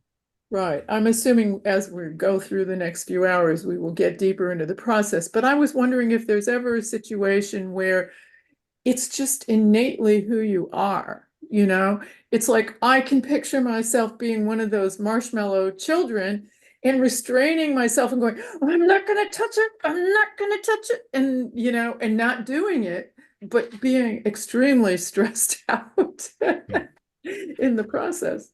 Yeah, well, this highlights, and I think it's funny how you mentioned, innately who we are. There was a pilot tester for our Unwinding Anxiety program who wrote me an email who said, I feel like anxiety is deeply etched in my bones. And that person was so identified with their anxiety that they literally reported it as like, I can't imagine anything else. This is who I am. And if you think back to the Alan Watts quote where he says, that which we think we are, whether it's anxiety or anything else, is nothing but a pattern of habits. That highlights that even though it can feel like this is innate, this is who I am, it's probably a habit and something that we can at least identify the identification or begin there. At the heart of the Buddhist teachings is this, this anatta, this not self. But he highlights this as one of the, these 3 characteristics of existence. One of the big delusions that we have is that sense of self. And so we can think of any of these things that we might think are us as that delusion of permanence. This is who I am. Even if we are, pretty sure that, at some point we're going to die, which is true for all of us, right? So it gets, there's a lot of nuance in that, and all of it can be explored. And I think there's good news there in terms of what the Buddha is saying, and also what we can explore for ourselves, that even when something feels deeply etched in our bones, there's still a possibility of change. And there's an inevitability of change, which is also part of the characteristics that the Buddha talks about. So thanks for that question. I see a couple, we'll take two more and then we'll keep going. So is that Cynthia, please? Yeah, I think I can be brief because you kind of already addressed what with the result being adverse, that we're going to continue on and explore that. But what I was exploring with the group when we did the trigger behavior result is that if the trigger is anxiety or stress or previous trauma, and the behavior is binge eating, and the result is pain in the gut. And then there's the disorder of pain in the gut from us, IBS. So almost every time I eat, I have pain. So it's like I don't want to eat, or I do want to eat, but there's always pain. So that's a kind of a complex one when you have to eat, and I want to eat, but I eat and the result is pain, and sometimes severe pain. So the only thing to work on is trying to reduce the pain or work with the trauma. Yeah. Yeah, and you're highlighting some of the complex nature of these things, how they can be intertwined, and then also intertwined with these essential functions. So thank you for highlighting that, and just the complexity and how challenging it can be. Having suffered from IBS myself, one thing that I can also add from my own experience is that, and I think you're highlighting this, but I just want to highlight this for others, that also if we can start to see these habit loops, we can start to work with the underlying things that are driving them. So if it's the stress, or if it's the stress response or something, that can help us, not only help us kind of be open to this conditioning of, oh, there's pain when I eat, and then learning to be with that, not be reactive to it, because we can add suffering on top of that pain when we are reactive to something that's painful. So we can learn to be open, like, oh, okay, this is unpleasant, but I don't need to add suffering on top of that. And then we can also start to see upstream and see, oh, this is, there's some other things that are contributing to this. And I'll mention one of my favorite simple mathematical equations that I learned from the meditation teacher Shinzen Young. Many of you are probably familiar with this, is suffering equals pain times resistance. And I like that because it highlights how there can be pain. So for example, for eating and it's painful, we can be resisting that pain, and that resistance, because suffering equals pain times resistance, that resistance will increase our suffering, even though the pain is the pain itself. And so if we can learn to open to that pain, even though it's unpleasant, then that suffering goes down. One of the ways that helps us open to the pain, and we'll get to this in the third step, is curiosity and kindness. And I think of these as the inverse of resistance. And so with curiosity, it helps us open to our experience instead of resist it. So there are ways that we can learn to relate to even painful experiences in ways that aren't going to make the pain change, but might help with the suffering, as we often hear about that second arrow, that part's optional. So thank you for bringing that forward. Yeah, thank you. That was helpful. Good. Can you pronounce your name?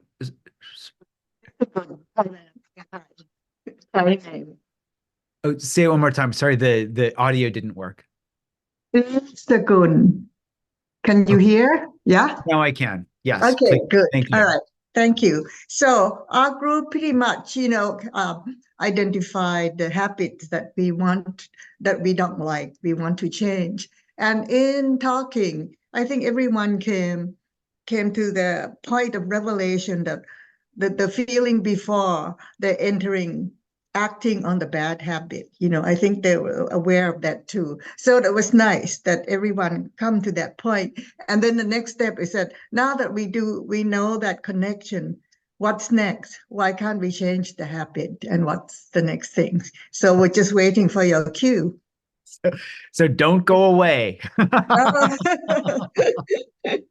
Yeah, we're gonna get into that in the next Yeah. 2 steps. And that's a great actually. So if your brain's like, oh, I get this, what's next? That's perfect. That's perfect. So maybe we'll do one more and then we'll get into those. What can we do about this now that we can identify it? So thank you for bringing that.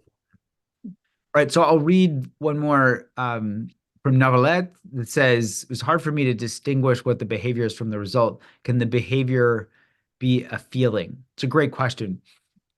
So typically, the way I think I like to operationally define a behavior is something that we do.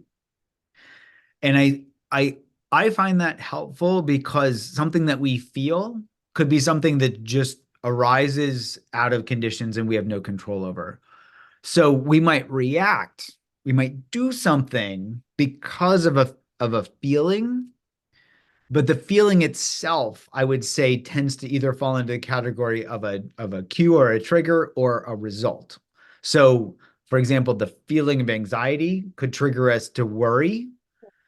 And then when we worry, the result could be that we feel more anxious, right? So you can see, but the doing something is what differentiates the behavior from either a trigger or a result. And that's important because we don't have control over our conditions that arise typically. And so, those are things that are out of our control. And the results of a behavior are typically not something that we have control over, but they can help us learn from the behavior. So the behavior is the piece where we have the most control. And being able to differentiate, okay, you're just asking, am I doing something here, whether it's physical, like eating or smoking or checking our, Facebook account, or even mental? Am I worrying? Am I fretting? Am I, making up a story? Am I defending myself? That type of thing. That's the behavior, and that's where we do have some control. So great question. And we'll explore this more as we go through the second and the third steps. So without further ado, let's get into it. So I'm going to show you a little more concept in terms of the second step. And I'm going to, warning here, the second step is the hardest step because our brains don't, this is good news and bad news. It's bad news because we don't want to hear it, but it's good news because we're hearing it and this is how we change. And it's really hard to change without this step. So the sooner we hear it, the more we get that bad news out of the way into the good news, that we can actually use this and learn from it to help us live happier, healthier lives. So I'm going to share my screen again, and we'll get into the second step. Okay, so I think of step 2 as the beginning of the end. And what I mean by this is that once we get into this territory, it's really hard to go back. We use an analogy in some of our digital therapeutics of Santa Claus, where in these Western Christian stories of Santa Claus, they're often, the idea is that parents will take their kids to Santa Claus and then they'll tell Santa what they want for Christmas, and then magically these presents show up. And so early in life, the kids believe that Santa Claus is real. And then as soon as the kid reaches for Santa's beard, the parents think, oh no, it's over. And, they pull down on the beard and they realize it's just some guy that was paid to figure out what presents they want.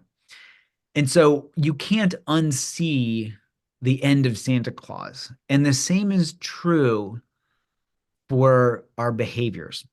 And the Buddha articulated this actually very, very well. And I'm going to say clearly, but it took me a while to grasp this. So this is in one of my, if I had to distill, if I would only had access to a couple of the Buddhist teachings, it would be these. And so this is where it got me to stand up straight and pay attention. The Buddha says, if monks, there was no gratification in the world, beings would not become attached to the world. But as there is gratification in the world, beings become attached to it, right? So he's highlighting, oh, this is how we get attached. If there were no danger in the world, beings would not become disenchanted with the world. But that as there is danger in the world, beings become disenchanted with it. If there were no escape, beings would not escape from the world. But as there is escape, we can escape. So he's like, if we can identify the problem, and that it is a problem, that there's a danger to this, we'll get into what this is, that's important. But more important, there's a way out. And that if there weren't a way out, none of us would be here talking about Buddhism right now, because he would just be pointing out, something like life is suffering. So then he goes on to say this: whatever joy and happiness there is in the world, that is the gratification in the world. That the world is impermanent, pervaded by suffering, and subject to change. That is the danger, right? So these things that we hold on to change, and that's the danger in getting attached to them. The removal and abandoning of a desire and lust for the world, that is the escape. So here's the way out. And he says, so long as I did not fully understand as they really are the world's gratification as gratification, danger as danger, and escape as escape, for so long I did not claim that I had awakened to the unsurpassed perfect enlightenment in this world. So he's like, Jhana didn't do it for me, but when I got it, I got it. And then he said, this is my favorite: I set out seeking gratification in the world. Whatever the gratification there is in the world, that I have found. I have clearly seen with wisdom just how far the gratification in the world extends. Just how far it extends. Okay. So let's dive in. So how does this relate to habit loops? Why are we talking about gratification? Why are we talking about danger? Why are we talking about escape? Well, in modern day, this has everything to do with how we form habits. So I'm going to show you a short animation, which is the fastest way to kind of give you the distillation of the neuroscience.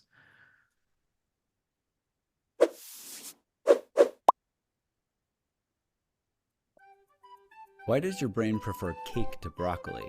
This seems like a simple solution. Cake tastes better, but it's not as simple as you might think.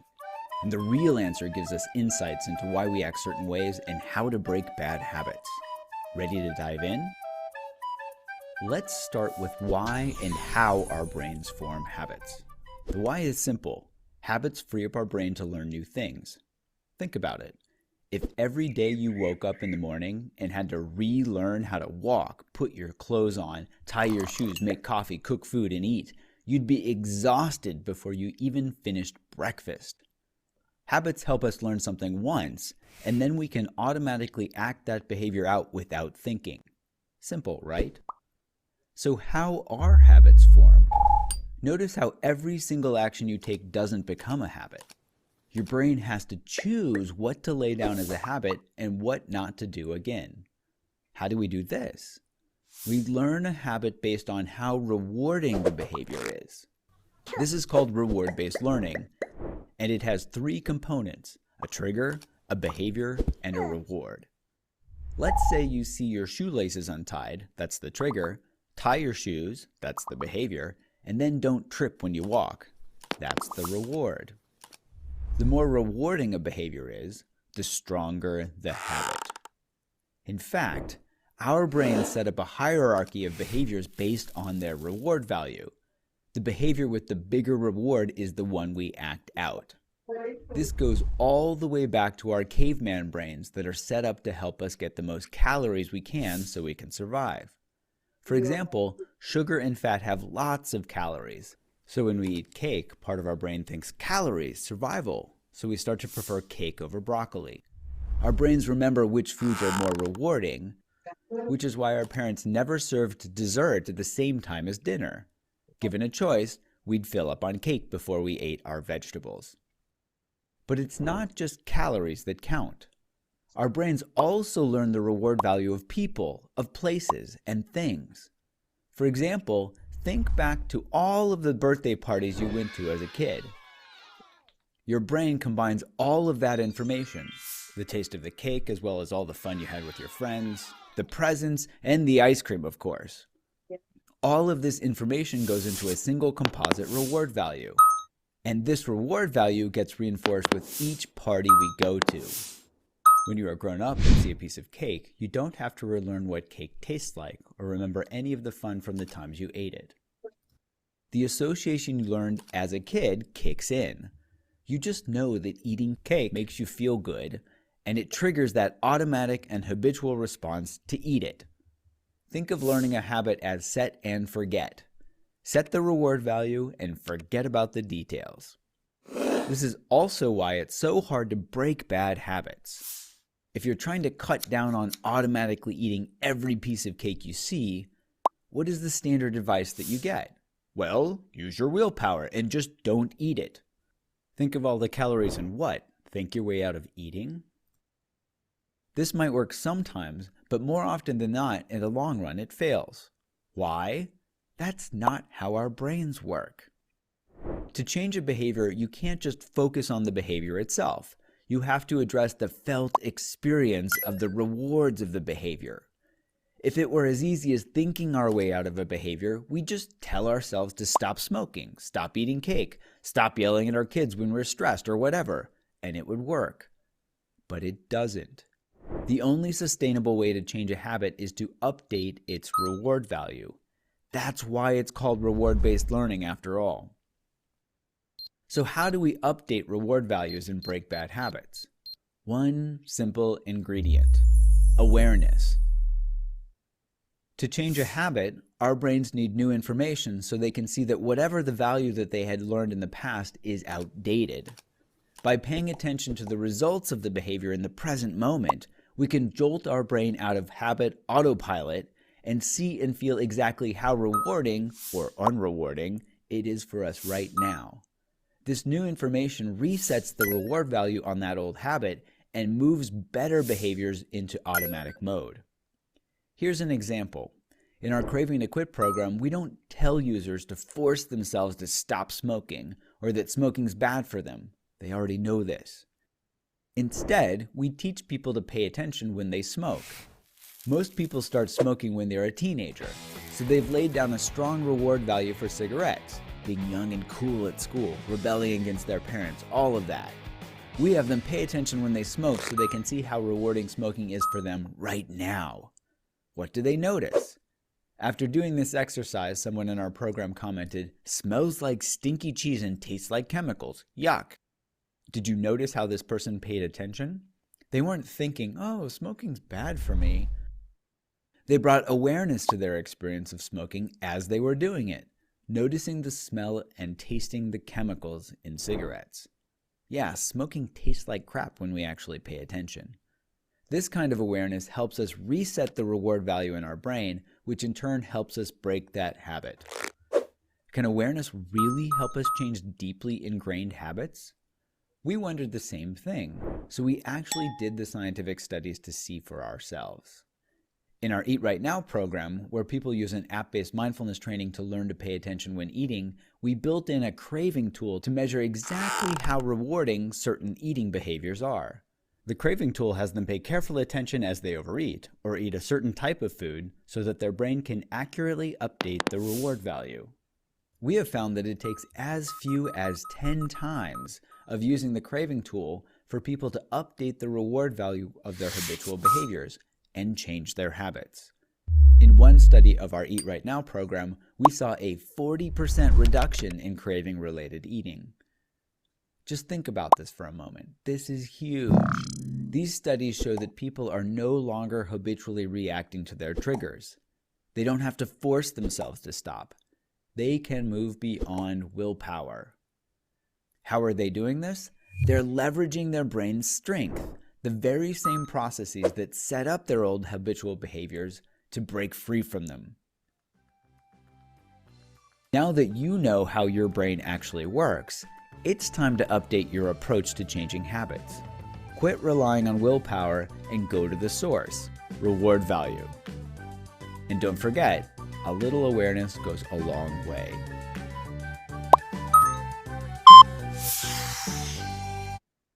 So this is where all of that good information is stored. There's a part of the brain called the orbitofrontal cortex that determines and stores this reward value. Think of this as the reward hierarchy locker, so to speak. That's where all those values are stored.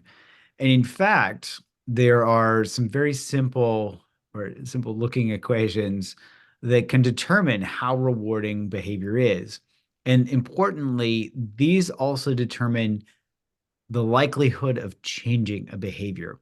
So don't worry about the details, but I just want to highlight. So this just means the current reward value equals the previous reward value plus an error term. And this error term is critical. And it depends on one thing, which is awareness, as I mentioned in that animation.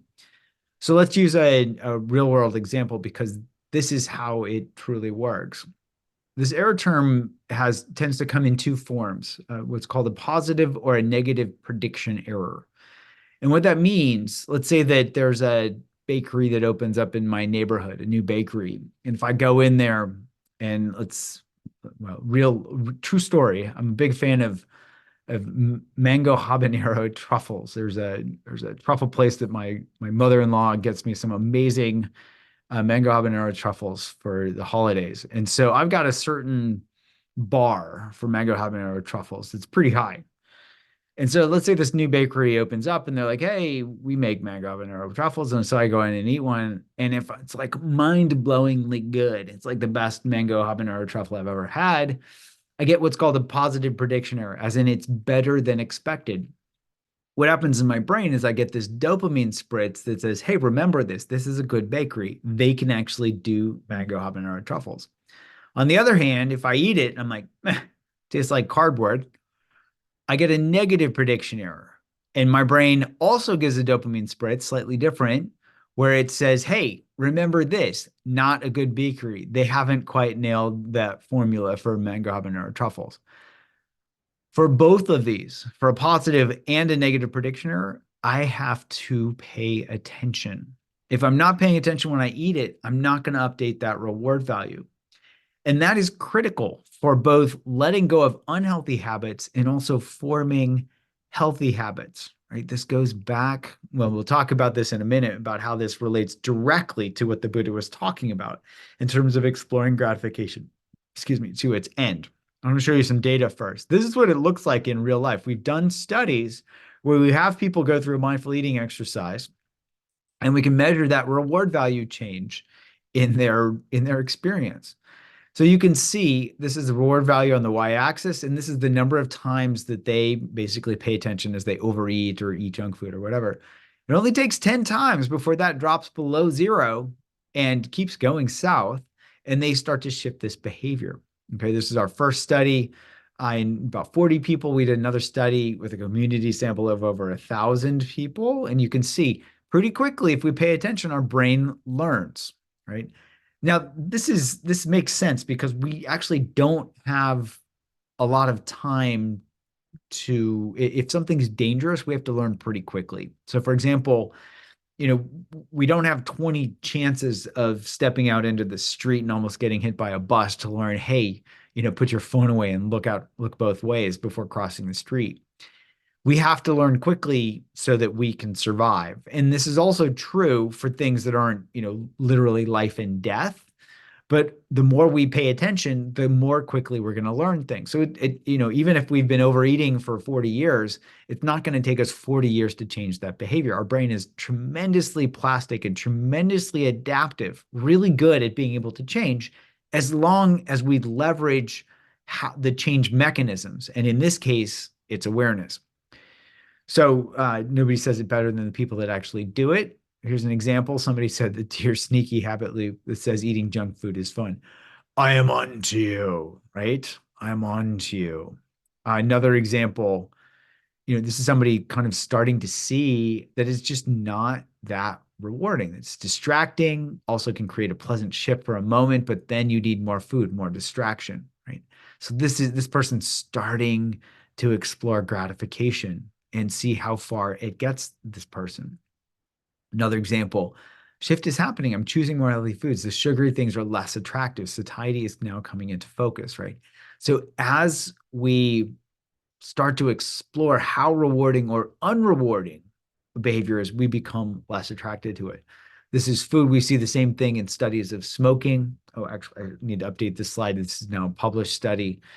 It takes a little bit longer for people who are trying to quit smoking, but the same thing happens. And again, you saw it before. Another way of putting this, somebody said today, all the cigarettes I smoked were disgusting. How about bringing it back to my patient with anxiety, right? So he had a lot of anxiety, had him go home, start mapping out his habit loops, set up a follow-up visit for 2 weeks later. So he comes back at his first follow-up. He says, first thing he says to me is, "Hey doc, I lost 14 pounds. I looked at him because we hadn't really talked about weight loss yet. He said, I was mapping out my anxiety habit loops and they went like this. Anxiety triggered me to eat fast food. And then I realized that fast food was actually contributing to my health anxiety. And so he explored that gratification to its end. He saw that it didn't get him anything, right? That fast food was this temporary numbing thing. And it was contributing to his health anxiety. So he stopped doing it. Long story short, over the next year, he went on to lose over 100 pounds. That was 6-7 years ago now. He has maintained that weight loss. And he said it was the easiest weight loss he's ever had, exploring gratification to its end. When we see this, we become disenchanted. When we become disenchanted, it's much easier to stop doing something because it's not rewarding. It is no longer rewarding to us. At that point, it's just a matter of recognizing it. Oh, here it is. And then it's much easier for it to just naturally dissolve because we're not motivated to do it, because we can see very, very clearly that it is not rewarding. So that's the second step. And the way I distill this is into a single question, asking the question, what am I getting from this? Okay. So that's what I'm going to have you explore in your small groups now. You can go back to the same habit loops. You can pick another habit loop. You can pick habit loops that are not helpful. You can also pick habit loops that are helpful, right? Because the same mechanism is true in our brain. How rewarding is this behavior? What am I getting from this? So feel into the behavior and then see what all the results are and start with the body, because the feeling body is much stronger than the thinking brain. This is how behavior changes, not from thinking our way out. Otherwise, we wouldn't need any of this stuff, but feeling our way into our experience. Okay. So we're going to go back another 10 minutes in the breakout rooms. We'll have you go back to the same breakout rooms if we can do that, Rob. If they're still set up. If not, great. We'll get a new group. It doesn't matter. So focus on the behavior, focus on the results, all the results of the behavior, right? This isn't about demonizing a behavior. This isn't going to make chocolate not taste good. Might even notice that it tastes even better. I love mango habanero truffles. It is a true story. I'm not going to not love them. I'm going to enjoy every bite when I pay attention, right? So it's about seeing, like, am I eating 12 mango habanero truffles, and what do I get from that versus, eating one? So any questions about what we're going to do for this next 10 minutes before we have you go into your breakout rooms? And I if have, not, I have a question. Please. With eating, you're still mindful, right? You're still sort of conscious, if you will. But with some type of substance abuse type thing, you don't really observe the bad results because you're already, like, take something like marijuana, you're already like in the weeds, if you will. Use some- Literally. Yeah, exactly, right? So In the how would weeds you, with the weed, yes. exactly. So how would you, like, apply this? Yeah, it's a really good point. And it's interesting, the Buddha talks about mental intoxicants, and when he talks about, precepts and things like that. And so here, if we are intoxicated, and we can even be intoxicated by a thought, right? It's not, but let's take the literal ones like you're talking about, whether it's marijuana, alcohol, anything that's intoxicating. by definition, almost, it's going to be hard to pay attention. And so here I have people pay attention afterwards. And I also have them pay attention and remember or recall all of the times before that they did the thing, and to recall the results of that behavior. Because like you're pointing out, hard to pay attention when we're doing it, when it's an intoxicant. So I'm so glad you brought that forward. So for anybody struggling with an intoxicant, obviously, if we're intoxicated, hard to pay attention, focus on the results. Does that answer your question? Yeah, so you're saying next day, or whenever afterwards you go back and sort of when you're calm and not in the sort of throes of that craving, go back and look at it. Yes. When the dust settles, when we are no longer intoxicated, when we've, sobered up, so to speak. Great. Thank you. Tina, please. And again, I want to make sure these questions are just clarification questions about going into this second breakout room. If you've got, we can get into more questions like the theoretical questions afterwards, but I want to keep it fresh in terms of, getting into this breakout room, like feeling into our experience. So, Tina, please. Yes, hi. So if the result is also very good, so I have chronic fatigue, very tired, and then often that leads me to eat sugar. And not only does it taste good, but it helps me. I get fake energy and I can get some stuff done. And so it has an immense positive result along with the long-term bad results. How do you handle that when the result is yes? So it starts with noticing that and noticing so you're saying like with sugar, there can be long-term results. We can also start to explore what are short-term results of eating. Like, for example, when I eat a bunch of refined sugar, I get a sugar rush and I crash, and it affects my mood. And there are a lot of consequences that come along with or right after that sugar rush. So when you go into your breakout room, explore all of those. And especially, so certainly you can explore the longer term results. It's more important to focus on the shorter term results because that's what helps us change behavior. Long term, looking down the road doesn't work. Our brains don't work that way. There's this thing called a delay discounting curve where our brains can't look at a result 6 months down the road and be motivated to change today based on that. We're set up more for like, am I going to survive today or not? So that makes it even harder then, because if the short-term result is positive and it's only the long-term result that is negative, then how do you change that? If there is no negative to a short-term result, our brain is not going to change it. So this is where, and again, this is something you can explore in your small group. Is there anything negative that comes from whatever the behavior is, right? If we can't identify any single negative thing, our brain's not going to change. Are you saying that there will always be a negative short-term result? I just need to find it, or that I might be stuck always eating sugar to have energy?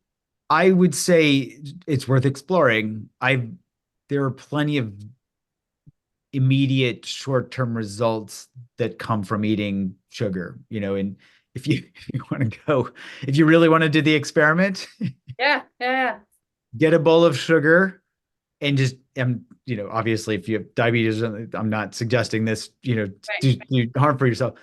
Eat sugar for a day. Like, I've done that so many times. Yeah. Just plain sugar, nothing else. No. Okay. So that'll kind of push it to the extreme.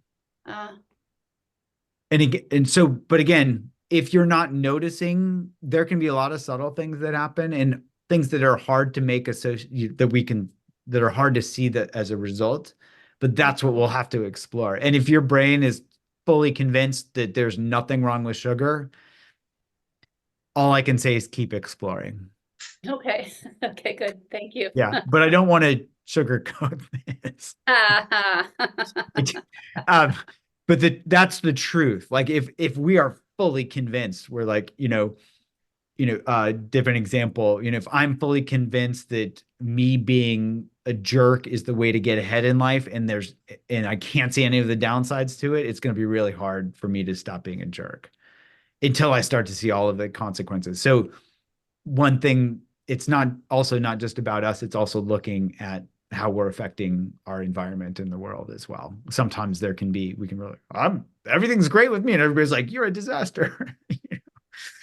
And so we have to focus on the fact that we are not separate from the rest of the world, including other humans as well. That may or may not apply to sugar, but I just want to highlight that for all of us. Okay. All right. If these are directly related to clarification around this exploring, please let's bring these in, but I do want to get to the breakout groups shortly. So is it Dia? Yeah, thanks. Yes. Well, my question is, when I start exploring and say my behavior is, not being a jerk exactly, but being critical or being judgmental with a comment, and I don't want to get caught up in the story of why did I do that and what am I thinking and all of that. So I'm kind of stuck. I don't want to be exploring the story, but I want to be mindful of it.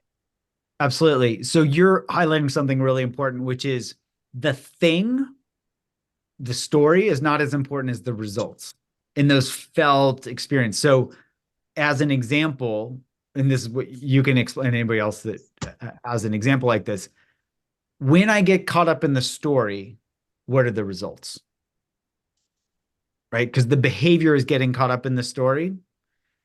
And we can start to ask, well, what happens in my body? What happens in my experience? How does it affect my relationships to people?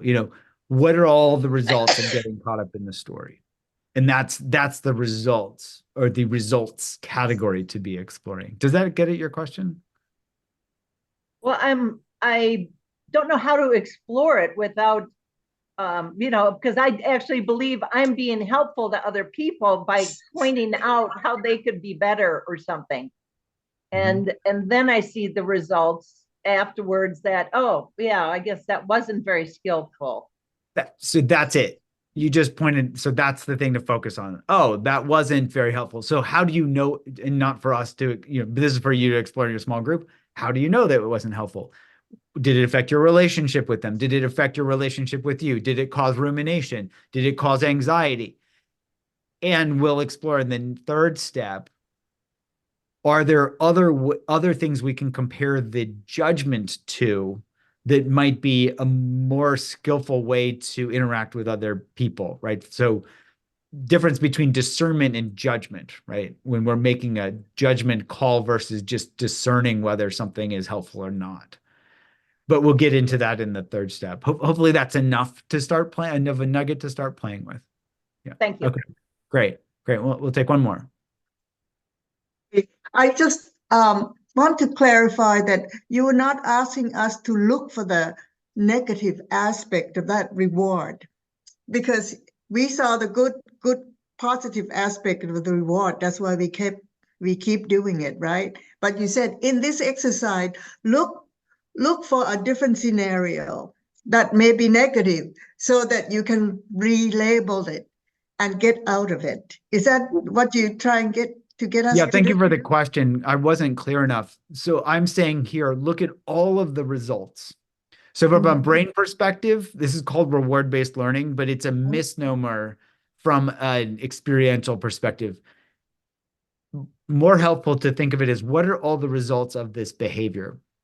We're not trying to tell ourselves that this is good or bad. We're not trying to tell ourselves that we shouldn't do something. We're trying to feel into our experience and just look at the data to see what the results are. From the Buddhist standpoint, the Buddha would say, explore that gratification to its end. How gratifying is that behavior? How gratifying is that behavior?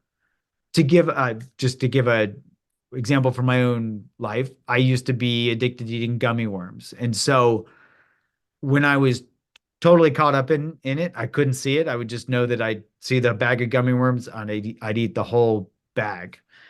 And then I started paying attention to the results. What did it taste like to eat gummy worms?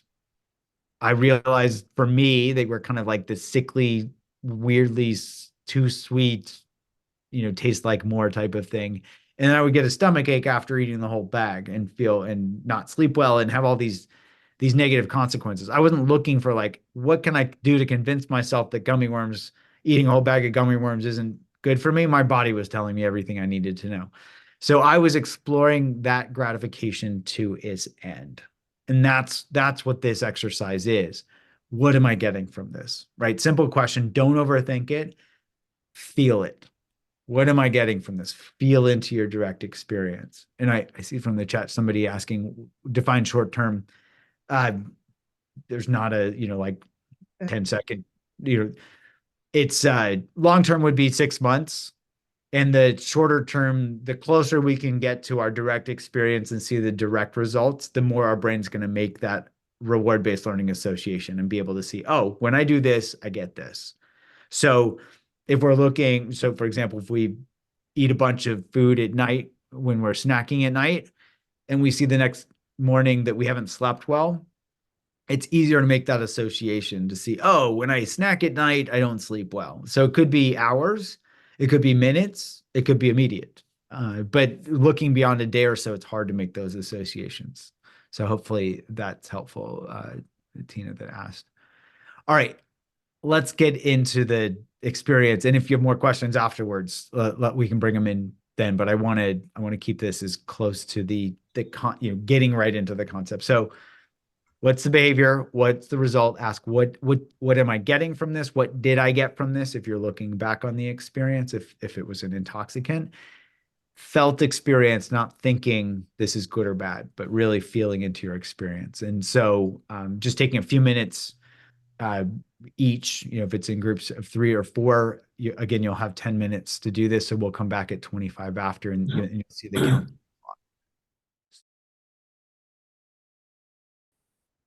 All right. Exploring gratification to its end. Not always fun, but absolutely necessary. So, anybody want to share their experience with anything they learned from or surprised them from exploring gratification to its end, or if you're still befuddled by why the Buddha would have us focus on exploring gratification to its end? Audrey, please. Yes, thank you. So, I have a really, really strong emotion that's coming into a sense store. I feel it in my body. So it's difficult for me to just all of a sudden, oh, well, how did that feel in my body? Unless I've been maybe meditating for 45 minutes, and then I can feel each sensation possibly, but I just don't, it just doesn't happen that easily for me. To feel to feel a sensation. Is that what you're saying? What doesn't happen? Yeah, like when as I understood that I was to look for sorry, what are okay. the results, good or bad, and how does it feel in my body? Um, it's like I'm numb. It's like I can't get into the body Okay. quick enough. Yeah. And you're probably not alone in that. So here it can be helpful to just for some things that can be helpful are just practicing body-centered practices that help us kind of reconnect with our bodies. Like I find and really helpful. And so doing things like that can be helpful for helping us kind of reconnect with our bodies so that it's easier to feel the results. Sorry, I think we're getting somebody that's unmuting. That can help us be able to kind of identify them more quickly over time. Other things to be on the lookout for as we do that is just noticing thoughts, because thoughts are results as well. Yeah, and one thing I'll say in general, just a feeling. I don't know if you can, if this falls into the same challenge, but sometimes just a general feeling of a mental contraction versus a mental expansion can be a very simple marker to look for. Contraction, whether it's mental and or physical, tends to denote some type of either a, we're trying to protect ourselves, so we're identified with something, or a clinging, or it tends to be, let's just say, less pleasant than the expanded qualities that come with, say, the Brahmaviharas, the like kindness, curiosity, compassion, and things like that. So we just looking at the general category of contraction versus expansion also can be a good way to start as well. Also a good way to that's just helpful in general to keep things simple. Thank you. Cynthia.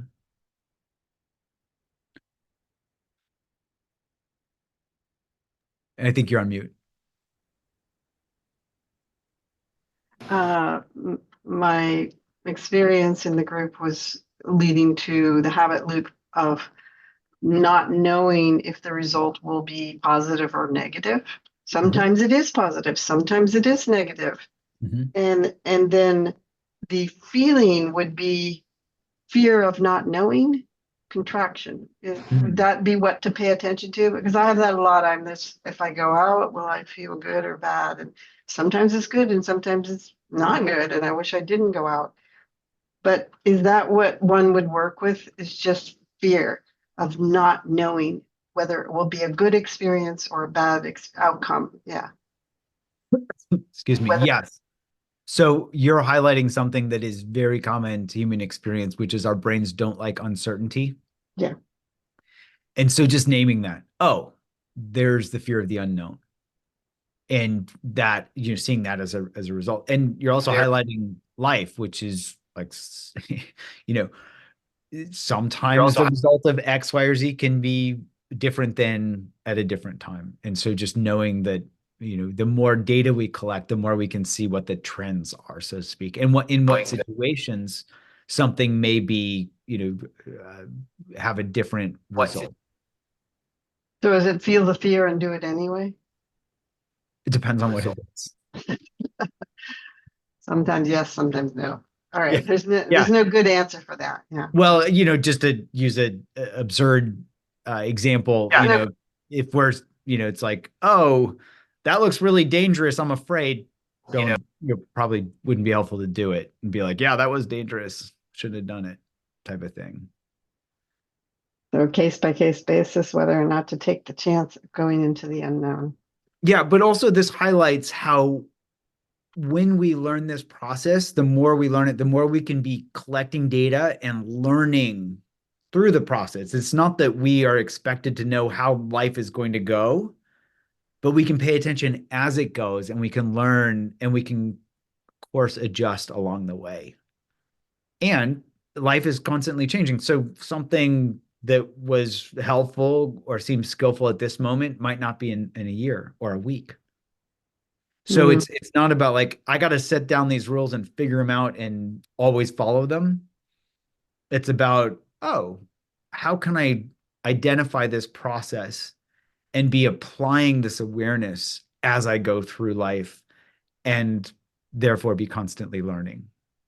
That's all we can really expect. That makes sense. And maybe more clarity comes along the way. Maybe.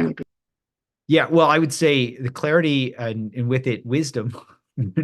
When we have experiences and we learn from experiences, we develop wisdom. If we have experiences and we beat ourselves up or judge ourselves or close off from those experiences, we don't learn and we don't develop wisdom, and we're more likely to repeat them. Yes, thank you. I'll be brief. I know I participated before. It's just that I found very interesting that when I was mapping the reward, it's a habit of anxiety. Then I go to Netflix, and then I don't see initially I don't see the difficulty, but I Oh, so sorry. I got muted. Yeah, sorry anyway, about that. Sorry about that. And I think maybe it's because I've been working with your book and mapping out the habits before, but today something different happened. My mind, the same mind told me, maybe you could do this. Maybe you can do some yoga poses instead of going to Netflix. Like, and that was like a good thing. It came out of the mind. I don't think I made it up. I mean, I've been trying to make a list of things I could do beside Netflix. So maybe it came from that I was already working on it. Mm-hmm. Anyway, I was just curious because it was new. It was like, oh, a good idea. Yeah. And one thing I think if I'm following this correctly, you're highlighting how it opens up possibilities for trying different things. And you're actually highlighting what we'll get into in the third step. So this is perfect. It's perfect for us to transition into this third step. So second step, hardest to do, but probably most important if you look at it from a Buddhist standpoint, or if you look at it from a scientific standpoint. If we don't become disenchanted with our old behaviors, even if we ignore them or if we do anything else, they're still going to be there lurking in the background to come out at some point. And so, going back to, let me just share my slides again. Going back to what the Buddha was talking about in terms of exploring gratification to its end, hopefully, and I don't expect you to have everything, crystal clear at this point, but really going back to these three pieces of, gratification in the world, right? Seeing that there is gratification, seeing the danger in that gratification, being stuck in that samsaric cycle, and then seeing that the escape is, ironically, bringing that awareness to how gratifying something is. And as the Buddha highlighted, seeking out that gratification, not running away from it, facing it head on, seeing how rewarding or unrewarding that is, developing that wisdom from that, and then that itch, scratching that itch as many times as we need to see that it just makes the itch extend. And that if we learn, oh, there may be a different way, we can learn to step out of this loop. And that's what this third step is all about.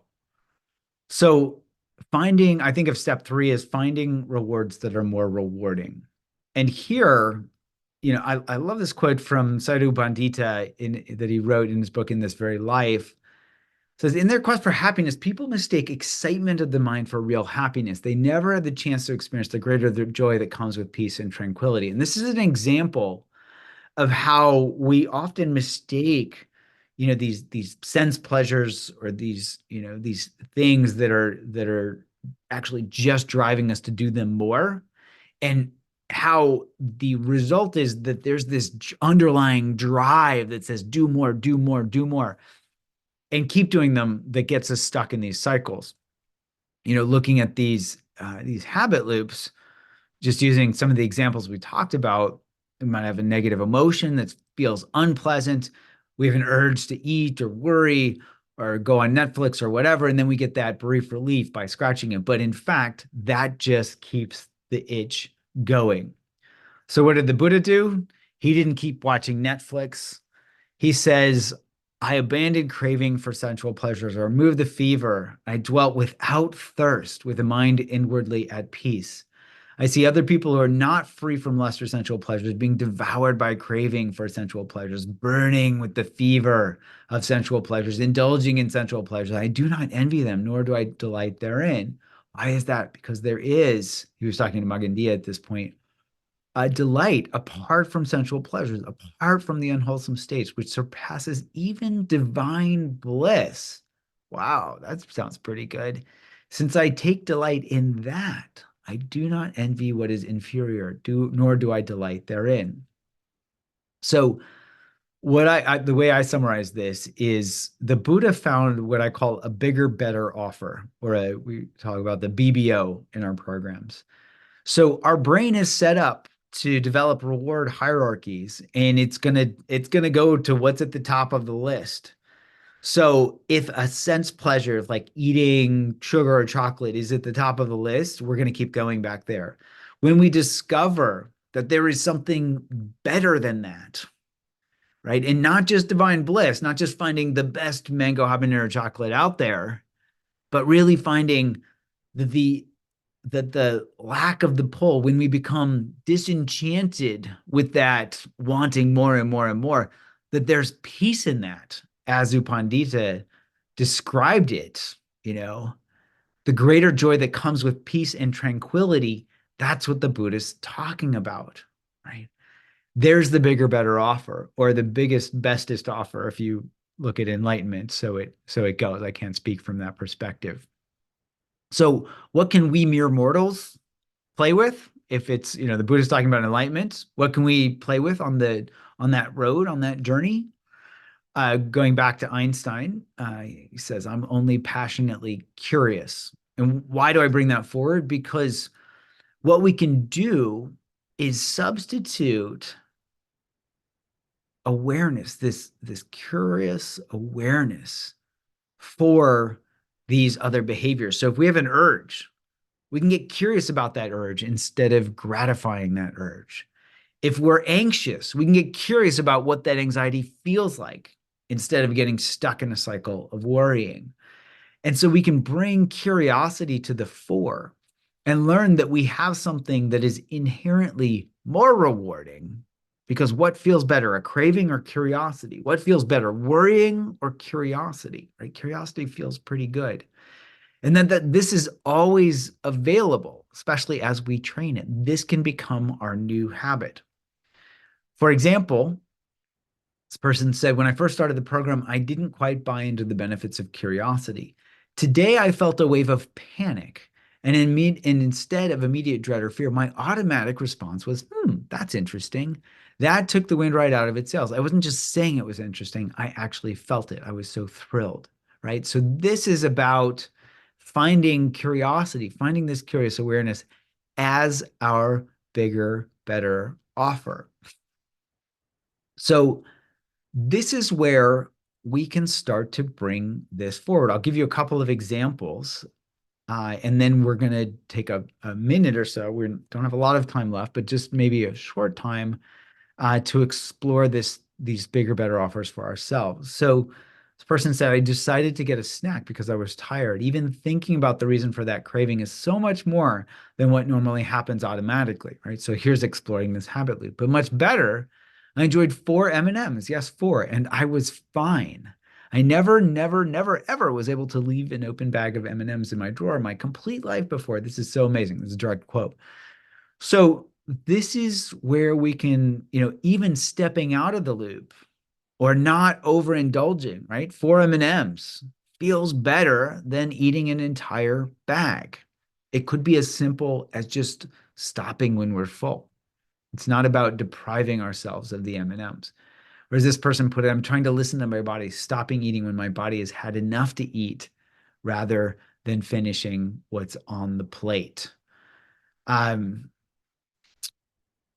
just share, so how did my patients do when they started to work we call this working these 3 steps, or we call these gears in our programs. So my patient with binge eating disorders, I mentioned, came to me when she was about 30, had been eating entire pizzas 20 out of 30 days a month, started to explore this habit loop, started to notice a lot of self-judgment, and explored bringing self-compassion in instead of self-judgment, learned that pizza was not the enemy and that she could change her relationship to eating. So after about 4 months, she was able to break free of that cycle. And she came back to me and said, I feel like this has been life-altering or something like that. And she said, I can eat a single piece of pizza and actually enjoy it, right? I can eat a single piece of pizza and actually enjoy it. So that was 7 or 8 years ago. And I actually just got a random email from her a couple of months ago. And she said, hey, I don't know if you remember me. It's one of your patients. I've lost over 100 pounds. I've gone to Everest Base Camp. Done a bunch of, bucket list items that she never thought she would do. And just, credited her learning to be aware and kind to herself as those, they're not magic bullets, but they are the direct route to freedom from these habits. How about my patient with anxiety? I mentioned he lost over 100 pounds. That was years ago, still maintained those losses and actually healthfully, gradually losing a little bit at a time now. About 6 months into treatment, I was walking out of our School of Public Health in Providence, Rhode Island, which is on Main Street, pretty busy street. This car pulls up and it's my patient. I'm thinking, great, he's driving on Main Street. He rolls down his window, gives me this huge grin and says, "Hey, doc, I'm an Uber driver now. I'm headed to the airport to pick someone up." So, this is a quote from somebody else, but this basically highlights this, like we can work with full-blown panic attacks, right? Looking inside, as this person put it, just made it melt away. I was looking at what I was feeling instead of obsessing over why I was feeling it. So bringing awareness, not getting caught up in the why behavior, which gives us freedom. Or as another person put it, what's most interesting to me is how we define the rewards. In the past, the reward of eating right has been weight loss, but it's more often than not short-lived because I hadn't made real process changes in my daily life. Here, it feels like the reward is defined differently, and weight loss is a side effect. The reward here is, for a lack of better expression, a more balanced life or inner peace. So, just to bring this third step to a close, I think this Rumi quote says it all. He says, "There's a worm addicted to eating grape leaves. Suddenly he wakes up, call it grace, whatever, something wakes him, and he's no longer a worm. He's the entire vineyard and the orchard too, the fruit, the trunks, a growing wisdom and joy that does not need to devour." I love this for a number of reasons, but one thing that this highlights is when we are no longer identified with whatever. Oh, I'm an anxious person. Oh, I eat junk food. Oh, I this, I that, right? Whatever wakes us up, that awareness, we realize this is not us. And then we can expand into this being where we are simply being in the world rather than being identified with a being. And then we develop this wisdom and joy because if you go back to the Buddhist teachings, as we explore gratification to its end, we become disenchanted with these unhealthy habits, and that opens up the space to become enchanted with these bigger, better offers. So if we are in the habit of judging ourselves, we can compare that to self-kindness or self-compassion and see which one's more rewarding. If we're in the habit of, some type of a sense pleasure or some type of consummatory behavior, we can see what it's like to bring curiosity in instead of getting caught in the craving or fighting the craving or resisting it. The saying, "What we resist persists." But if we open to our experience, we can turn toward it. And as another saying goes, the only way out is through. So as we turn toward it and open to our experience, we can learn to be with it by being curiously aware of the sensations as they come and go. We can be aware of those thoughts as they come and go. And then we can learn to develop kindness and curiosity as those bigger, better offers, as our new habits to help us not only navigate life, but also develop that wisdom and joy that, as Rumi puts it, does not need to devour. And I just want to, one more quote, because I just love this quote from Hafiz, just highlighting how strong love is, this selfless love that we can practice. Even after all this time, if someone never says to the earth, "You owe me," look at what happens with a love like that. It lights the whole sky. And so I'll give us all the challenge to, explore these 3 steps in our own lives. What's the habit loop? Is it helpful? Is it not helpful? Explore that gratification to its end. If it's not helpful, see how unhelpful it is so that it's easier to let go of. If it's helpful, if it's skillful, see how helpful it is, how rewarding it is, so that it becomes the new habit. In whether it's, the world is really good at judging right now, it seems. So there's a lot of othering going on, and we can ask ourselves, what do I get from judging, whether it's myself or from other people. When we forget that we're all in this together. We're all humans. We're all connected. And if we can remember that Hafiz quote, or just what it feels like to be kind, we can feel into what it feels like to be connected and how much more rewarding that is than to be right or to be identified with anything. So I'm going to stop there. We won't have time to go into breakout rooms with this third step, but I will open it up for a few more minutes just for general questions, starting with this third step of finding these bigger, better offers. And then we can open up to questions more broadly. And I think just to try to facilitate it, because this will go by quickly, just in case there are more audio glitches, I'm going to have you type your questions into the chat, and we'll try to take them that way. And as we open this up, oh, great. So we've got Freya's question. Let's start with that. I had a bad experience of anxiety, but it ultimately, after several weeks of constant thoughts, results in a wonderful way out of my anxiety. So I get the reward in a sense for weeks of suffering my anxiety. So here, Freya, great question. And maybe something to explore is, what is it that results in that wonderful way out, right? So can we find a systematic way of tapping into that way out? And, one thing that my lab has found, and I think the Buddha highlighted this a long time ago, is awareness goes a long way. Awareness goes a long way for helping us with all sorts of habits. I'm not saying it's the only way out, but it's certainly one to explore. So thank you for your comment. Sorry again for whatever the technical difficulties were. Okay, other questions? I see one from Shelby. Please speak to how we can use these tools to establish good habits rather than stop avoidance. Yes. So this is really what this third step is about. So comparing, our brains love to compare things. This is how these reward hierarchies come up. So self-judgment, we compare that to self-kindness. Which one feels better? If we explore this carefully, most people, oh, self-kindness feels much better than judging myself. So this is how we can form good habits, because they're naturally more rewarding. And we talked a little bit about this earlier, but looking to see the contraction versus expansion can be a helpful marker, because contraction tends to feel less pleasant than expansion.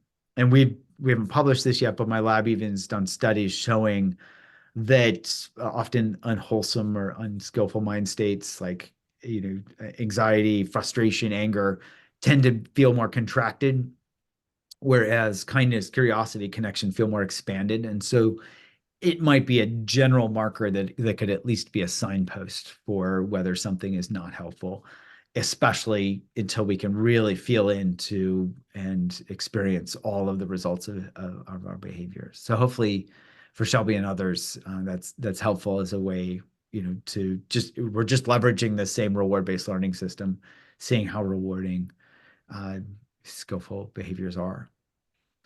Sarah asks, can therapy be useful in undoing a habit? I would say it depends. So, it depends on what's going on in therapy. And I say that because sometimes, and there's been research on this, often we think, oh, going to therapy is a good thing.